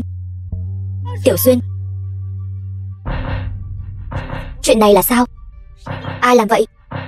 Tiểu Xuyên rõ ràng là sắp đi với tôi. Dạ Bắc Xuyên, cô ta tốt đến vậy sao, khiến anh bảo vệ cô ta như thế? Tôi không tin người phụ nữ Lý Jenny này đâu. Thuốc mất trí nhớ gì chứ? Vẫn phải tự tay tôi làm. Cậu ta bỏ mạng rồi. Thời Quang là của tôi rồi. Tiểu Xuyên, anh không cầu xin em tha thứ cho anh, chỉ cầu xin em khỏe mạnh. Tiểu Xuyên, anh cố gắng lên. Đợi anh tỉnh lại, anh tỉnh rồi, anh sẽ có thể nghe thấy lời tha thứ của em. Tiểu Xuyên. Tiểu Xuyên, em biết anh không lừa em. Nhất định là anh có lý do. Đợi anh tỉnh lại thì nói cho em biết. Em nhất định sẽ tha thứ cho anh. Em thật sự không thể mất anh thêm một lần nữa. 5 năm trước em đã nghĩ rằng anh bỏ mạng rồi. Tất cả là vì một tiện nhân như cô nên Tiểu Xuyên bây giờ mới bị thương nặng như vậy. Lý Jenny, cô phát điên cái gì vậy?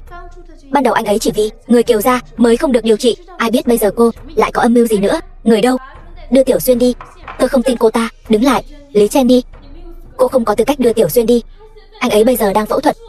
Cô đang hại anh ấy đấy. Nếu tôi nhất định phải đưa anh ấy đi thì sao?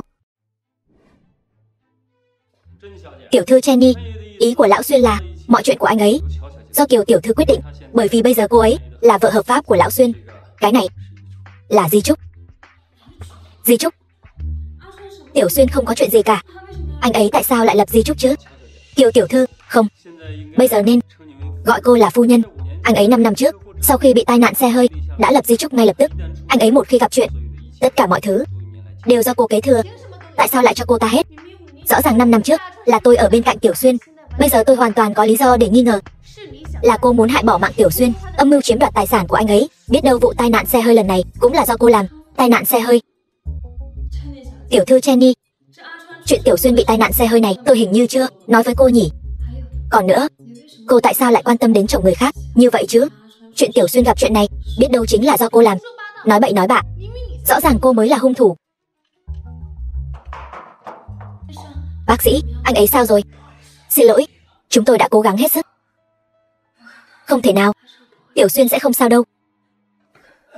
Phu nhân, cô không sao chứ? Tiểu Xuyên, lần cuối cùng em vẫn chưa gặp được anh. Tiểu Xuyên, cô bỏ tôi ra, không ai được vào. Tôi không tin Tiểu Xuyên sẽ gặp chuyện. Rốt cuộc cô có bị bệnh không vậy hả? Tại sao không để Tiểu Xuyên yên nghỉ? Rốt cuộc cô có mục đích gì? Cô mới có mục đích đấy.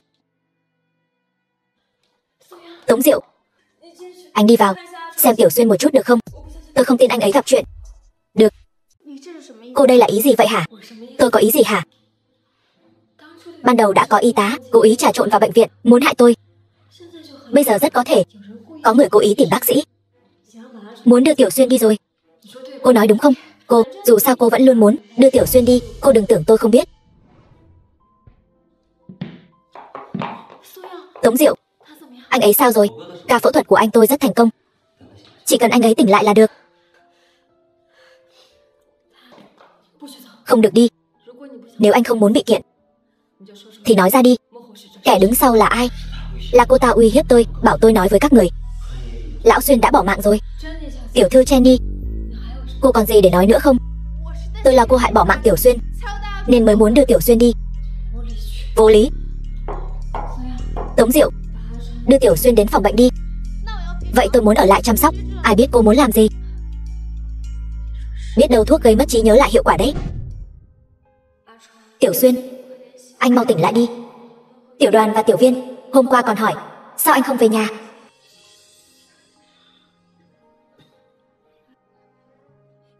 Bác sĩ, cô là gì vậy? Tống Diệu, anh mau qua đây. Các người là ai? Tống Diệu, chuyện này, thuốc có tác dụng rồi. Dạ bác Xuyên mất trí nhớ rồi. Đây chắc là chấn động não, gây ra mất trí nhớ tạm thời. May mà đại não không bị tổn thương gì. Tiểu Xuyên, vậy anh còn nhớ được bao nhiêu? Anh còn nhận ra em không? Không nhớ. Tiểu Xuyên, vậy anh còn nhớ em không? Cô là Lý Jenny. Quả nhiên anh nhớ em. Em là vị hôn thê của anh mà. Tống Diệu, chuyện này là sao vậy? Tiểu Xuyên thật sự không sao chứ? Anh tôi nhớ hầu hết mọi chuyện, chỉ là quên mất mấy năm gần đây. Còn về việc tại sao lại nhớ cô ta, tôi cũng không biết. Không lẽ thật sự thích cô ta? Đó là vì người anh ấy yêu là tôi nên đã quên cô rồi. Chỉ là vì không đủ yêu mà thôi. Tôi nhớ cô là vì Dạ thị chúng tôi với Lý gia các người có hợp tác mà thôi. Em là vị hôn thê của anh mà. Tuy mất trí nhớ rồi, nhưng tôi đâu có ngốc. Bây giờ tôi đối với cô không có chút cảm giác nào. Thậm chí tôi hơi ghét cô.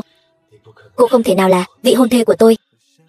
Ngược lại, tôi đối với cô gái này, em cũng không biết em nên nói với anh thế nào về mối quan hệ của chúng ta đây. Ngược lại đối với cô gái này, sau khi gặp em, tôi chỉ muốn nói với em một câu. Câu gì? Chào em, tôi tên Dạ Bắc Xuyên. Câu nói này tôi hình như đã kìm nén rất lâu rồi. Em hẳn là biết tôi là Dạ Bắc Xuyên nhỉ? Bây giờ em cũng mới biết.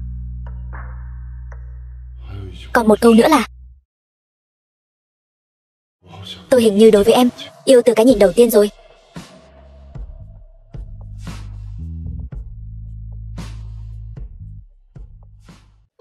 Tại sao? Em mới là vị hôn thê của anh. Cô ta có gì tốt chứ? Tiểu thư Jenny, tôi mời cô ra ngoài. Về chuyện cô mua chuộc bác sĩ, bằng chứng liên quan tôi sẽ giao cho cảnh sát. Cô đi mau. Anh, chị dâu, hai người cứ từ từ nói chuyện nhé. Em là Em nói trước đi. Từ từ thôi. Thật ra chúng ta đã kết hôn rồi. Không ngờ chúng ta đã phát triển đến bước này rồi. Nhưng bây giờ chúng ta đến bước ly hôn rồi. Ly hôn? Anh sao vậy? Em gọi bác sĩ cho anh. Nhìn tình hình của em, chắc là vẫn còn tình cảm với tôi nhỉ? Chúng ta nên không đến mức phát triển thành ly hôn chứ. Sao lại thành ra thế này? Tôi thành ra thế nào? Tôi chẳng phải vẫn luôn như thế này sao? Tôi gặp em, tôi đã biết. Tôi không thể buông tay. Anh cứ tịnh dưỡng vết thương cho tốt đi. Đợi anh khỏe rồi nói tiếp. Em về nhà trước đây. Về đâu? Biệt thự ở Hải Long Loan. Không phải. Về căn hộ của chính em. Đồ đạc của em không nhiều. Căn hộ của em. Đúng vậy. Là tôi đã không suy nghĩ chu đáo. Dù sao thì đợi anh xuất viện sẽ ly hôn. Sao mất trí nhớ một cái lại thành tổng tài bá đạo rồi? Trước đây rõ ràng rất bình thường mà. Lâu rồi không gặp, anh mặc trang trọng thế này rồi sao? Đây mới đúng là lão xuyên của chúng ta chứ. Bên Lý Jenny có động tĩnh gì không? Bên chị dâu đã báo cảnh sát rồi. Cảnh sát đã điều tra ra tài xế gây tai nạn là Tần Tử Ngạn. Tần Tử Ngạn đã mất tích rồi. Lý Jenny không dám có động tĩnh gì. Phái người bảo vệ Thời Quang cho tốt, đừng để xảy ra sai sót nữa. Vâng. Anh thật sự mất trí nhớ rồi sao? Đúng là quên không ít thứ. Nhưng tôi cảm thấy lần mất trí nhớ này của tôi hơi kỳ lạ. Cậu đi điều tra xem. Vâng. Tôi trước khi mất trí nhớ đúng là quá ngốc. Ngay cả một người phụ nữ cũng không trị được. Lần đầu tiên nhìn thấy tự mình chê bai mình. Ông là ai? Phu nhân, là lão Xuyên bảo tôi đưa đến.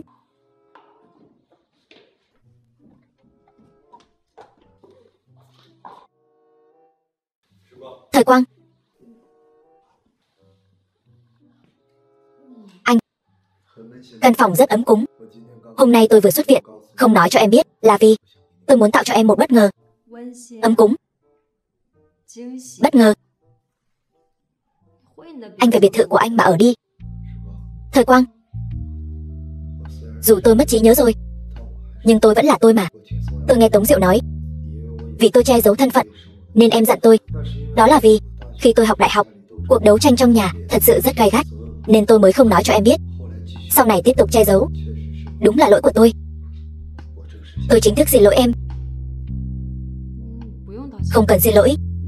Em và anh không có gì để nói cả. Em từng mất trí nhớ, tôi cũng từng mất trí nhớ.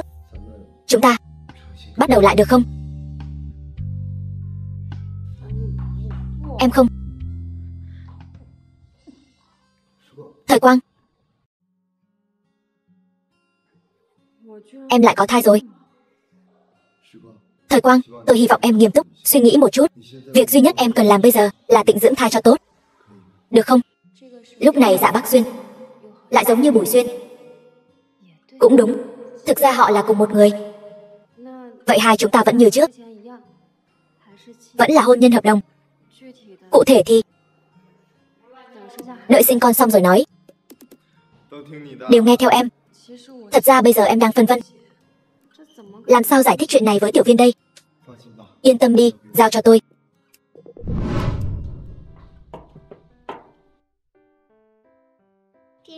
Ba, cuối cùng ba cũng xuất viện rồi. Con nhớ ba lắm. Con cũng có một chút nhớ ba Dượng. Ba cũng nhớ các con. Nghe nói ba bị mất trí nhớ. Vậy ba còn nhận ra Tiểu Viên không? Con không muốn đổi ba. Tuy ba bị mất trí nhớ, nhưng ba vẫn là ba của các con. Ba mãi yêu các con. Ba là nhất. Cả nhà chỉ có hai chúng ta chưa từng mất trí nhớ, có phải không? Hai chúng ta cũng phải mất trí nhớ một lúc mới tính là người một nhà chứ. Cảm giác vì chưa từng mất trí nhớ mà không hòa nhập được.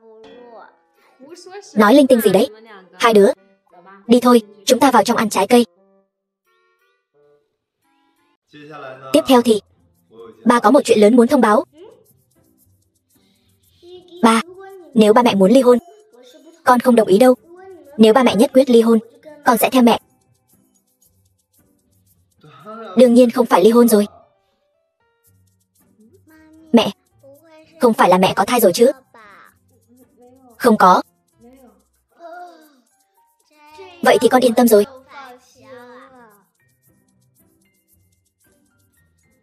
Tiểu Viên, thật ra ba chính là ba ruột của con. Con là con gái ruột của ba. Hóa ra ba chính là người ba tuổi đó sao? Tiểu Viên, tuy ba không nhớ rõ chuyện gì đã xảy ra lúc đó, nhưng chẳng còn cách nào quay lại được nữa. Đúng là lỗi của ba. Sau này ba nhất định sẽ đối xử tốt gấp bội với con và mẹ. Con có thể tha thứ cho ba không? Được rồi. Ai bảo mẹ thích ba làm gì?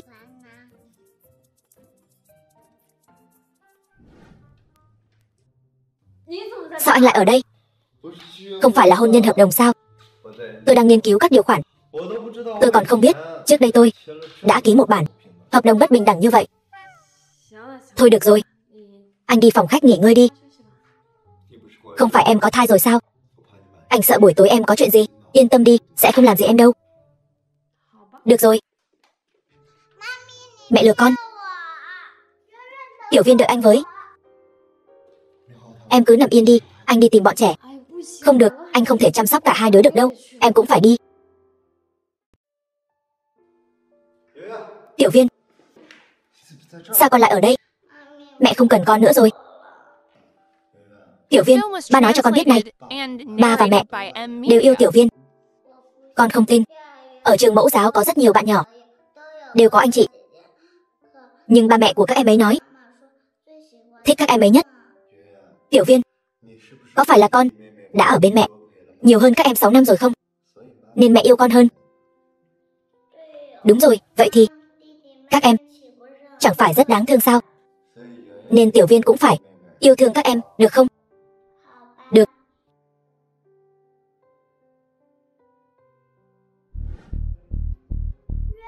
Tiểu Viên, Tiểu Viên, em ở đâu? Tiểu Viên, vừa hay đang tìm thằng nhóc này. Xem ra tôi và nó vẫn còn khá có duyên. Dì có thấy em gái cháu không? Em ấy rất đáng yêu. Tiểu Đoàn dì là dì Chen đi đây. Cháu chào dì. Đừng chạy, đi thôi, về nhà với mẹ. Cứu mạng. Lý Jenny, cô dừng tay lại. Cô muốn làm gì? Nó là con trai tôi, đương nhiên tôi phải đưa nó về nhà rồi. Con trai cô. Đây là giấy xét nghiệm ADN của tôi và Tiểu Đoàn. Bác Xuyên không nói cho cô biết là sợ cô không vui. Thảo nào bác Xuyên nói Tiểu Đoàn là nhặt được, con là nhặt được. Lý Jenny, cho dù cô là mẹ thằng bé, cô cũng phải hỏi ý kiến Tiểu Xuyên, sau đó mới được đưa đi. Tiểu Đoàn, ba và mẹ kế của con sắp có em bé mới rồi. Con có chắc là vẫn muốn làm gánh nặng không, con? Đứa bé đồng ý đi theo tôi. Nếu bác Xuyên muốn đứa bé, cứ bảo anh ta tìm tôi.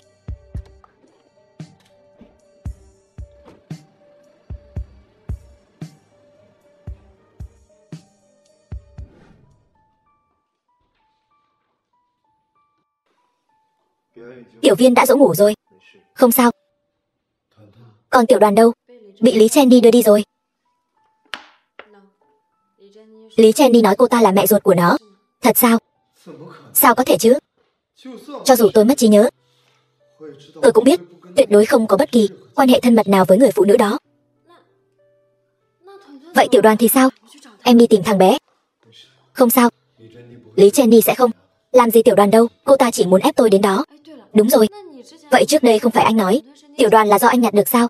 Vậy anh không phải là ba ruột thằng bé sao? Nhặt được. Đúng vậy. Không thể nào. Tôi nhất định là ba ruột của Tiểu Đoàn. Vậy mẹ ruột thằng bé là ai? Chẳng lẽ là em sao?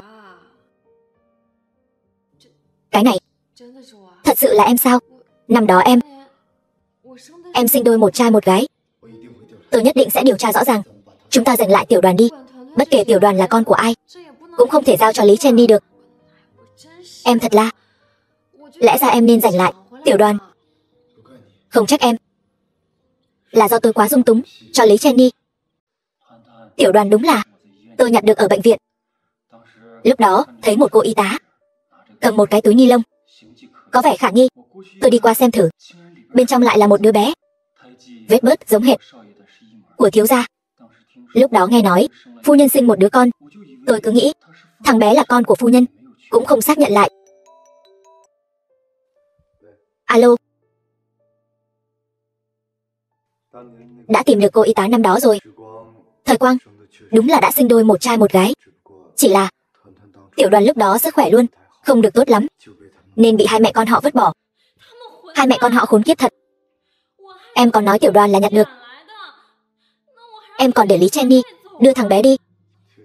Nghe nói hai mẹ con này sắp ra tù rồi. Không biết sau khi bắt cóc đứa bé, tội vứt bỏ sẽ bị tăng thêm mấy năm tù. Sao em lại quên mất thằng bé chứ? Nếu Tiểu Đoàn biết chuyện này, thằng bé nhất định sẽ rất đau lòng. Phu nhân đừng quá đau lòng. Tiểu thiếu gia là một đứa trẻ tốt, thằng bé sẽ không trách tội cô đâu. Lý Jenny sẽ không làm gì đứa bé đâu. Cô ta chỉ muốn ép tôi phải đến đó một chuyến, tôi muốn xem thử. Cô ta muốn giở cho gì? Cô ta có làm gì bất lợi cho anh không? Cô ta không dám đâu. Yên tâm đi, tôi nhất định sẽ đưa thằng bé về.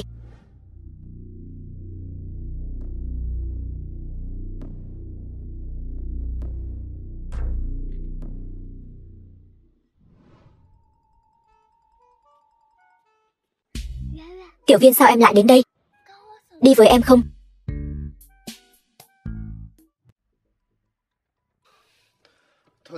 Tiểu Đoàn đâu rồi? Tôi muốn đưa thằng bé về nhà. Đây chính là nhà của thằng bé mà. Em là mẹ của thằng bé. Lý Jenny, một bản báo cáo xét nghiệm ADN không rõ nguồn gốc thì chứng minh được gì chứ? Tôi là nể mặt Lý gia nên mới nhẫn nhịn cô hết lần này đến lần khác. Tiểu Xuyên, vì trời đã khiến anh quên đi tất cả rồi. Tại sao anh không đi cùng em chứ Tiểu Xuyên? Hơn nữa em có thể làm mẹ của Tiểu Đoàn.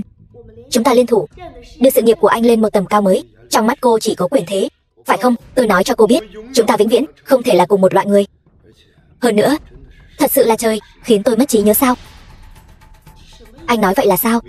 Viên thuốc ở quán ba danh tước đó và cả viên thuốc lúc sinh nhật Thời Quang, cô đã bảo nhân viên phục vụ bỏ thuốc vào ly rượu của tôi sẽ chuyển giao chứng cứ cho cơ quan tư pháp. Lý Jenny, tôi đã nói với cô rồi, tôi chỉ là mất trí nhớ thôi. Tôi không phải là kẻ ngốc. Tiểu Xuyên, em chỉ hy vọng chúng ta mãi mãi có thể ở bên nhau. Chúng ta mới là người phù hợp nhất. Có hội cuối cùng. Tiểu Đoàn ở đâu? Nếu em không nói thì sao? Nếu đã không có được anh, vậy thì em sẽ có con của anh. Dạy dỗ lại cho tốt một chút thôi. Lý Jenny, chắc cô còn chưa biết đâu nhỉ. Trước khi cô đến, cô đã bị Lý gia khai trừ rồi. Gì cơ? Không thể nào. Tôi là con gái duy nhất của ba tôi. Cô thật sự nghĩ rằng cô là người duy nhất sao? Tôi đã nói chuyện với ba cô, cũng đã thỏa thuận xong điều kiện rồi. Chỉ cần cô cút khỏi Lý gia, tôi sẽ rót vốn cho Lý gia các người 100.000 vạn. Alo, Tiểu Xuyên, Tiểu Viên mất tích rồi. Gì cơ? Tiểu thư Jenny, tiểu thiếu gia mất tích rồi. Tiểu Xuyên, em đã đưa con trai anh gửi đi phương Bắc rồi. Mau chóng kiểm soát tất cả các con phố trong khu vực này nhanh lên. Nếu cô thật sự bán thằng bé đi rồi, cô sẽ không uy hiếp tôi nữa. Cô vẫn nên suy nghĩ kỹ đi, làm sao để sống nốt quãng đời còn lại trong tù. Dạ Bắc Xuyên, anh không thể đối xử với em như vậy. Tiểu Đoàn quả thật mất tích rồi, nhưng tôi đoán là hai đứa ở cùng nhau sẽ không đi quá xa đâu. Chúng ta tìm thêm chút nữa đi. Sáng nay Tiểu Viên chính là muốn hỏi chuyện của Tiểu Đoàn, vậy thì chúng nó chắc là ở ngay gần đây thôi. Tiểu Viên, Tiểu Đoàn, mẹ, con làm ba sợ bỏ mạng, con biết không? Ba, con thật sự là được nhặt về sao? Đương nhiên không phải rồi. Tiểu Đoàn, con đừng nghĩ linh tinh. Có lẽ là vì ba bị mất trí nhớ. Con chính là con ruột của ba. Tiểu Đoàn, cho dù mẹ có con mới hay không, con cũng là bảo bối của mẹ. Xin lỗi con nhé, mẹ đã quên mất con. Không sao đâu, chỉ cần mẹ và ba nhớ lại là được rồi. Mẹ và ba là tuyệt nhất.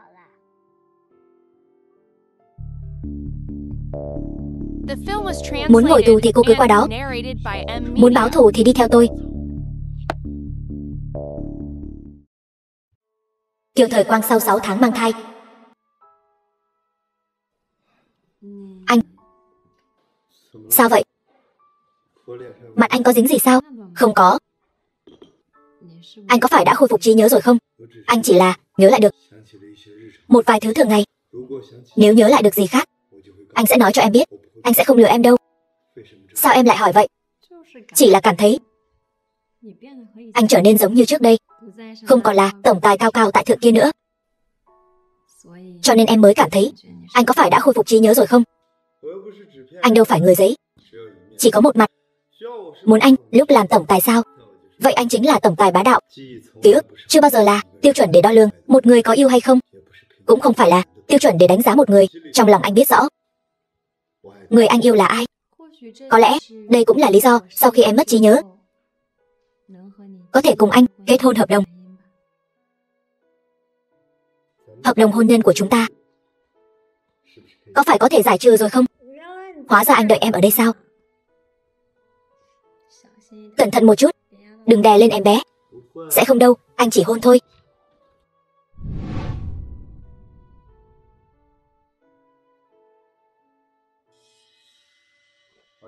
Tiểu Diệu, Lý Jenny bây giờ đang ở đâu?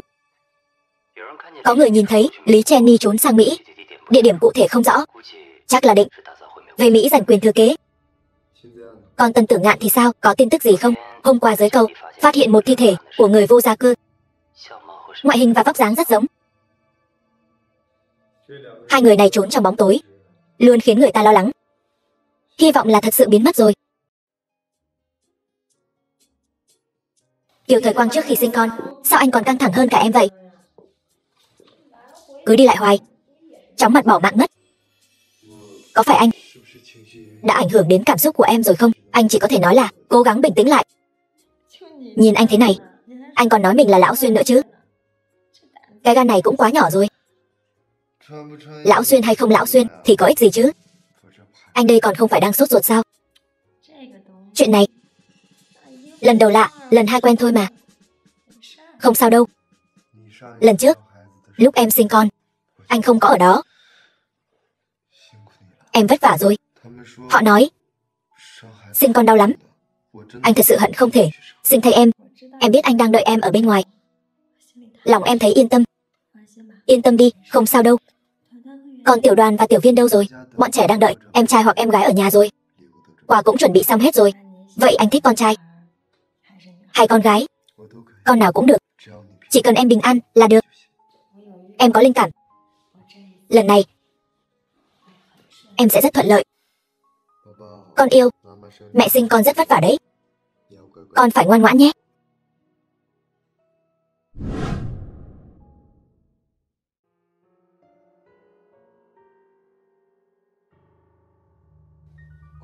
Mau làm việc đi chứ. Thôi đừng lau sàn nữa. Giường số 7 cần đổ bô, mau đi. Vâng. Cái cô hộ lý này, sao kỳ lạ thế nhỉ? Kiều Thời Quang, các người hại tôi ra nông nỗi này. Hãy đợi đấy cho tôi. Sắp xuống địa ngục rồi. Kiều Thời Quang, ngày tốt đẹp của cô đến hồi kết rồi. Tôi muốn cô một xác hai mạng. Buông tôi ra. Thời Quang, cứu mạng. Thời Quang. Không sao. Mấy ngày nay không biết sao nữa, em cứ gặp ác mộng hoài. Anh ở đây với em mà. Kiều Thời Quang, tôi không tin tôi không lấy mạng được cô.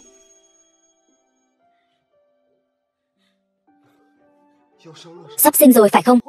Y tá, em không sao. Anh đừng căng thẳng.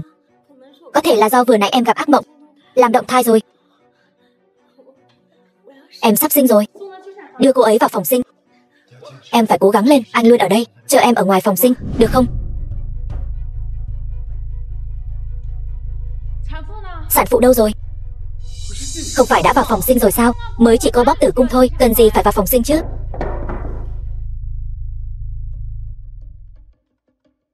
Là Lý Jenny. Cô ta đi đâu rồi? Camera mấy hôm trước bị hỏng rồi. Cô ta đưa Thời Quang đi rồi, chắc chạy không xa đâu. Anh đi tìm ở tòa nhà nội trú, tôi đi tìm ở tòa nhà ngoại trú. Nhanh. Cô buông tôi ra. Người chị em cuối cùng cũng bắt được cô rồi. Lý Jenny, cô muốn làm gì? Giúp cô sinh con. Lý Jenny, tôi cho cô một khoản tiền. Cô thả tôi ra, được không? Tôi không cần. Không biết cô đã cho Tiểu Xuyên uống thuốc mê gì khiến anh ấy mê mẩn như vậy. Dừng tay.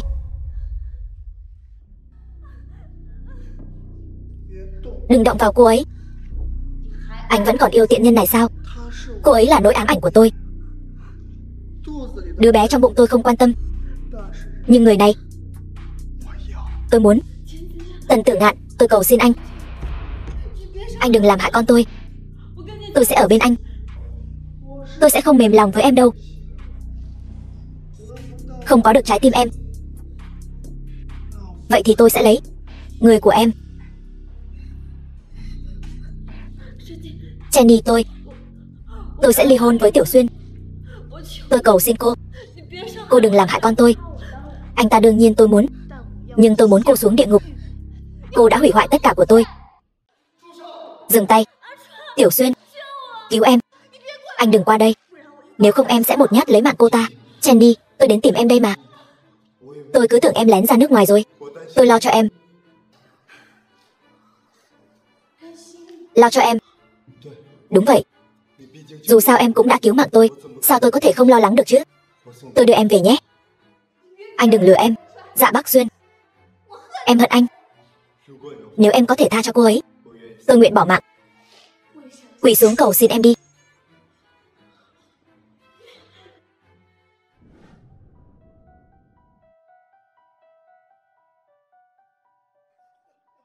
The film was translated and narrated by M. Media. Hóa ra là lão Xuyên lợi hại của chúng ta đã đến rồi.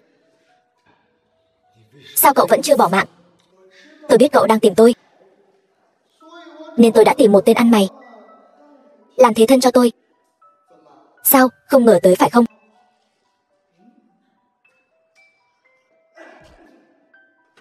Cảm giác quỳ xuống thế nào hả?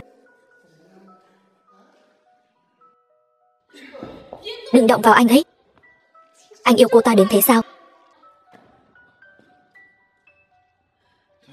Đúng vậy, tôi đúng là yêu cô ấy. Tại sao anh đã mất trí nhớ rồi, vẫn còn yêu cô ta? Cậu ta thuộc về cô, Thời Quang thuộc về tôi. Đi thôi, anh không được thả cô ấy. Buông ra.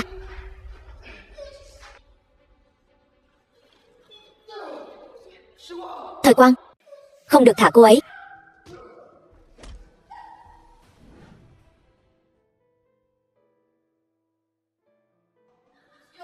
Vậy thì chúng ta cùng bỏ mạng đi. Thời Quang. Đau quá. Em sắp sinh rồi. Bác sĩ. Thời Quang, em ráng chịu một chút, anh vừa mới nhớ lại tất cả rồi.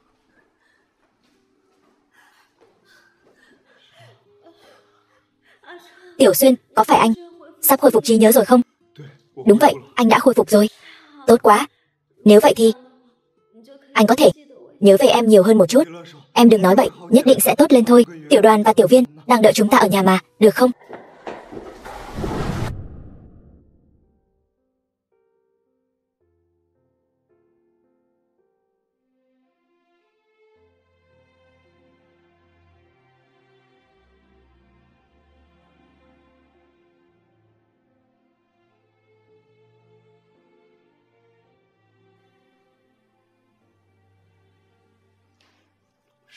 Thời Quang, anh trịnh trọng thề với em, sau này, bất kể nghèo hèn hay giàu sang, bất kể họa hay phúc, bất kể có còn trí nhớ hay không, anh đều yêu em.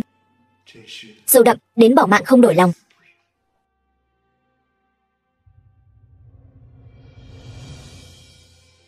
Tiểu Xuyên, em trịnh trọng thề, em sẽ không nghèo hèn, cũng sẽ không gặp họa đoan.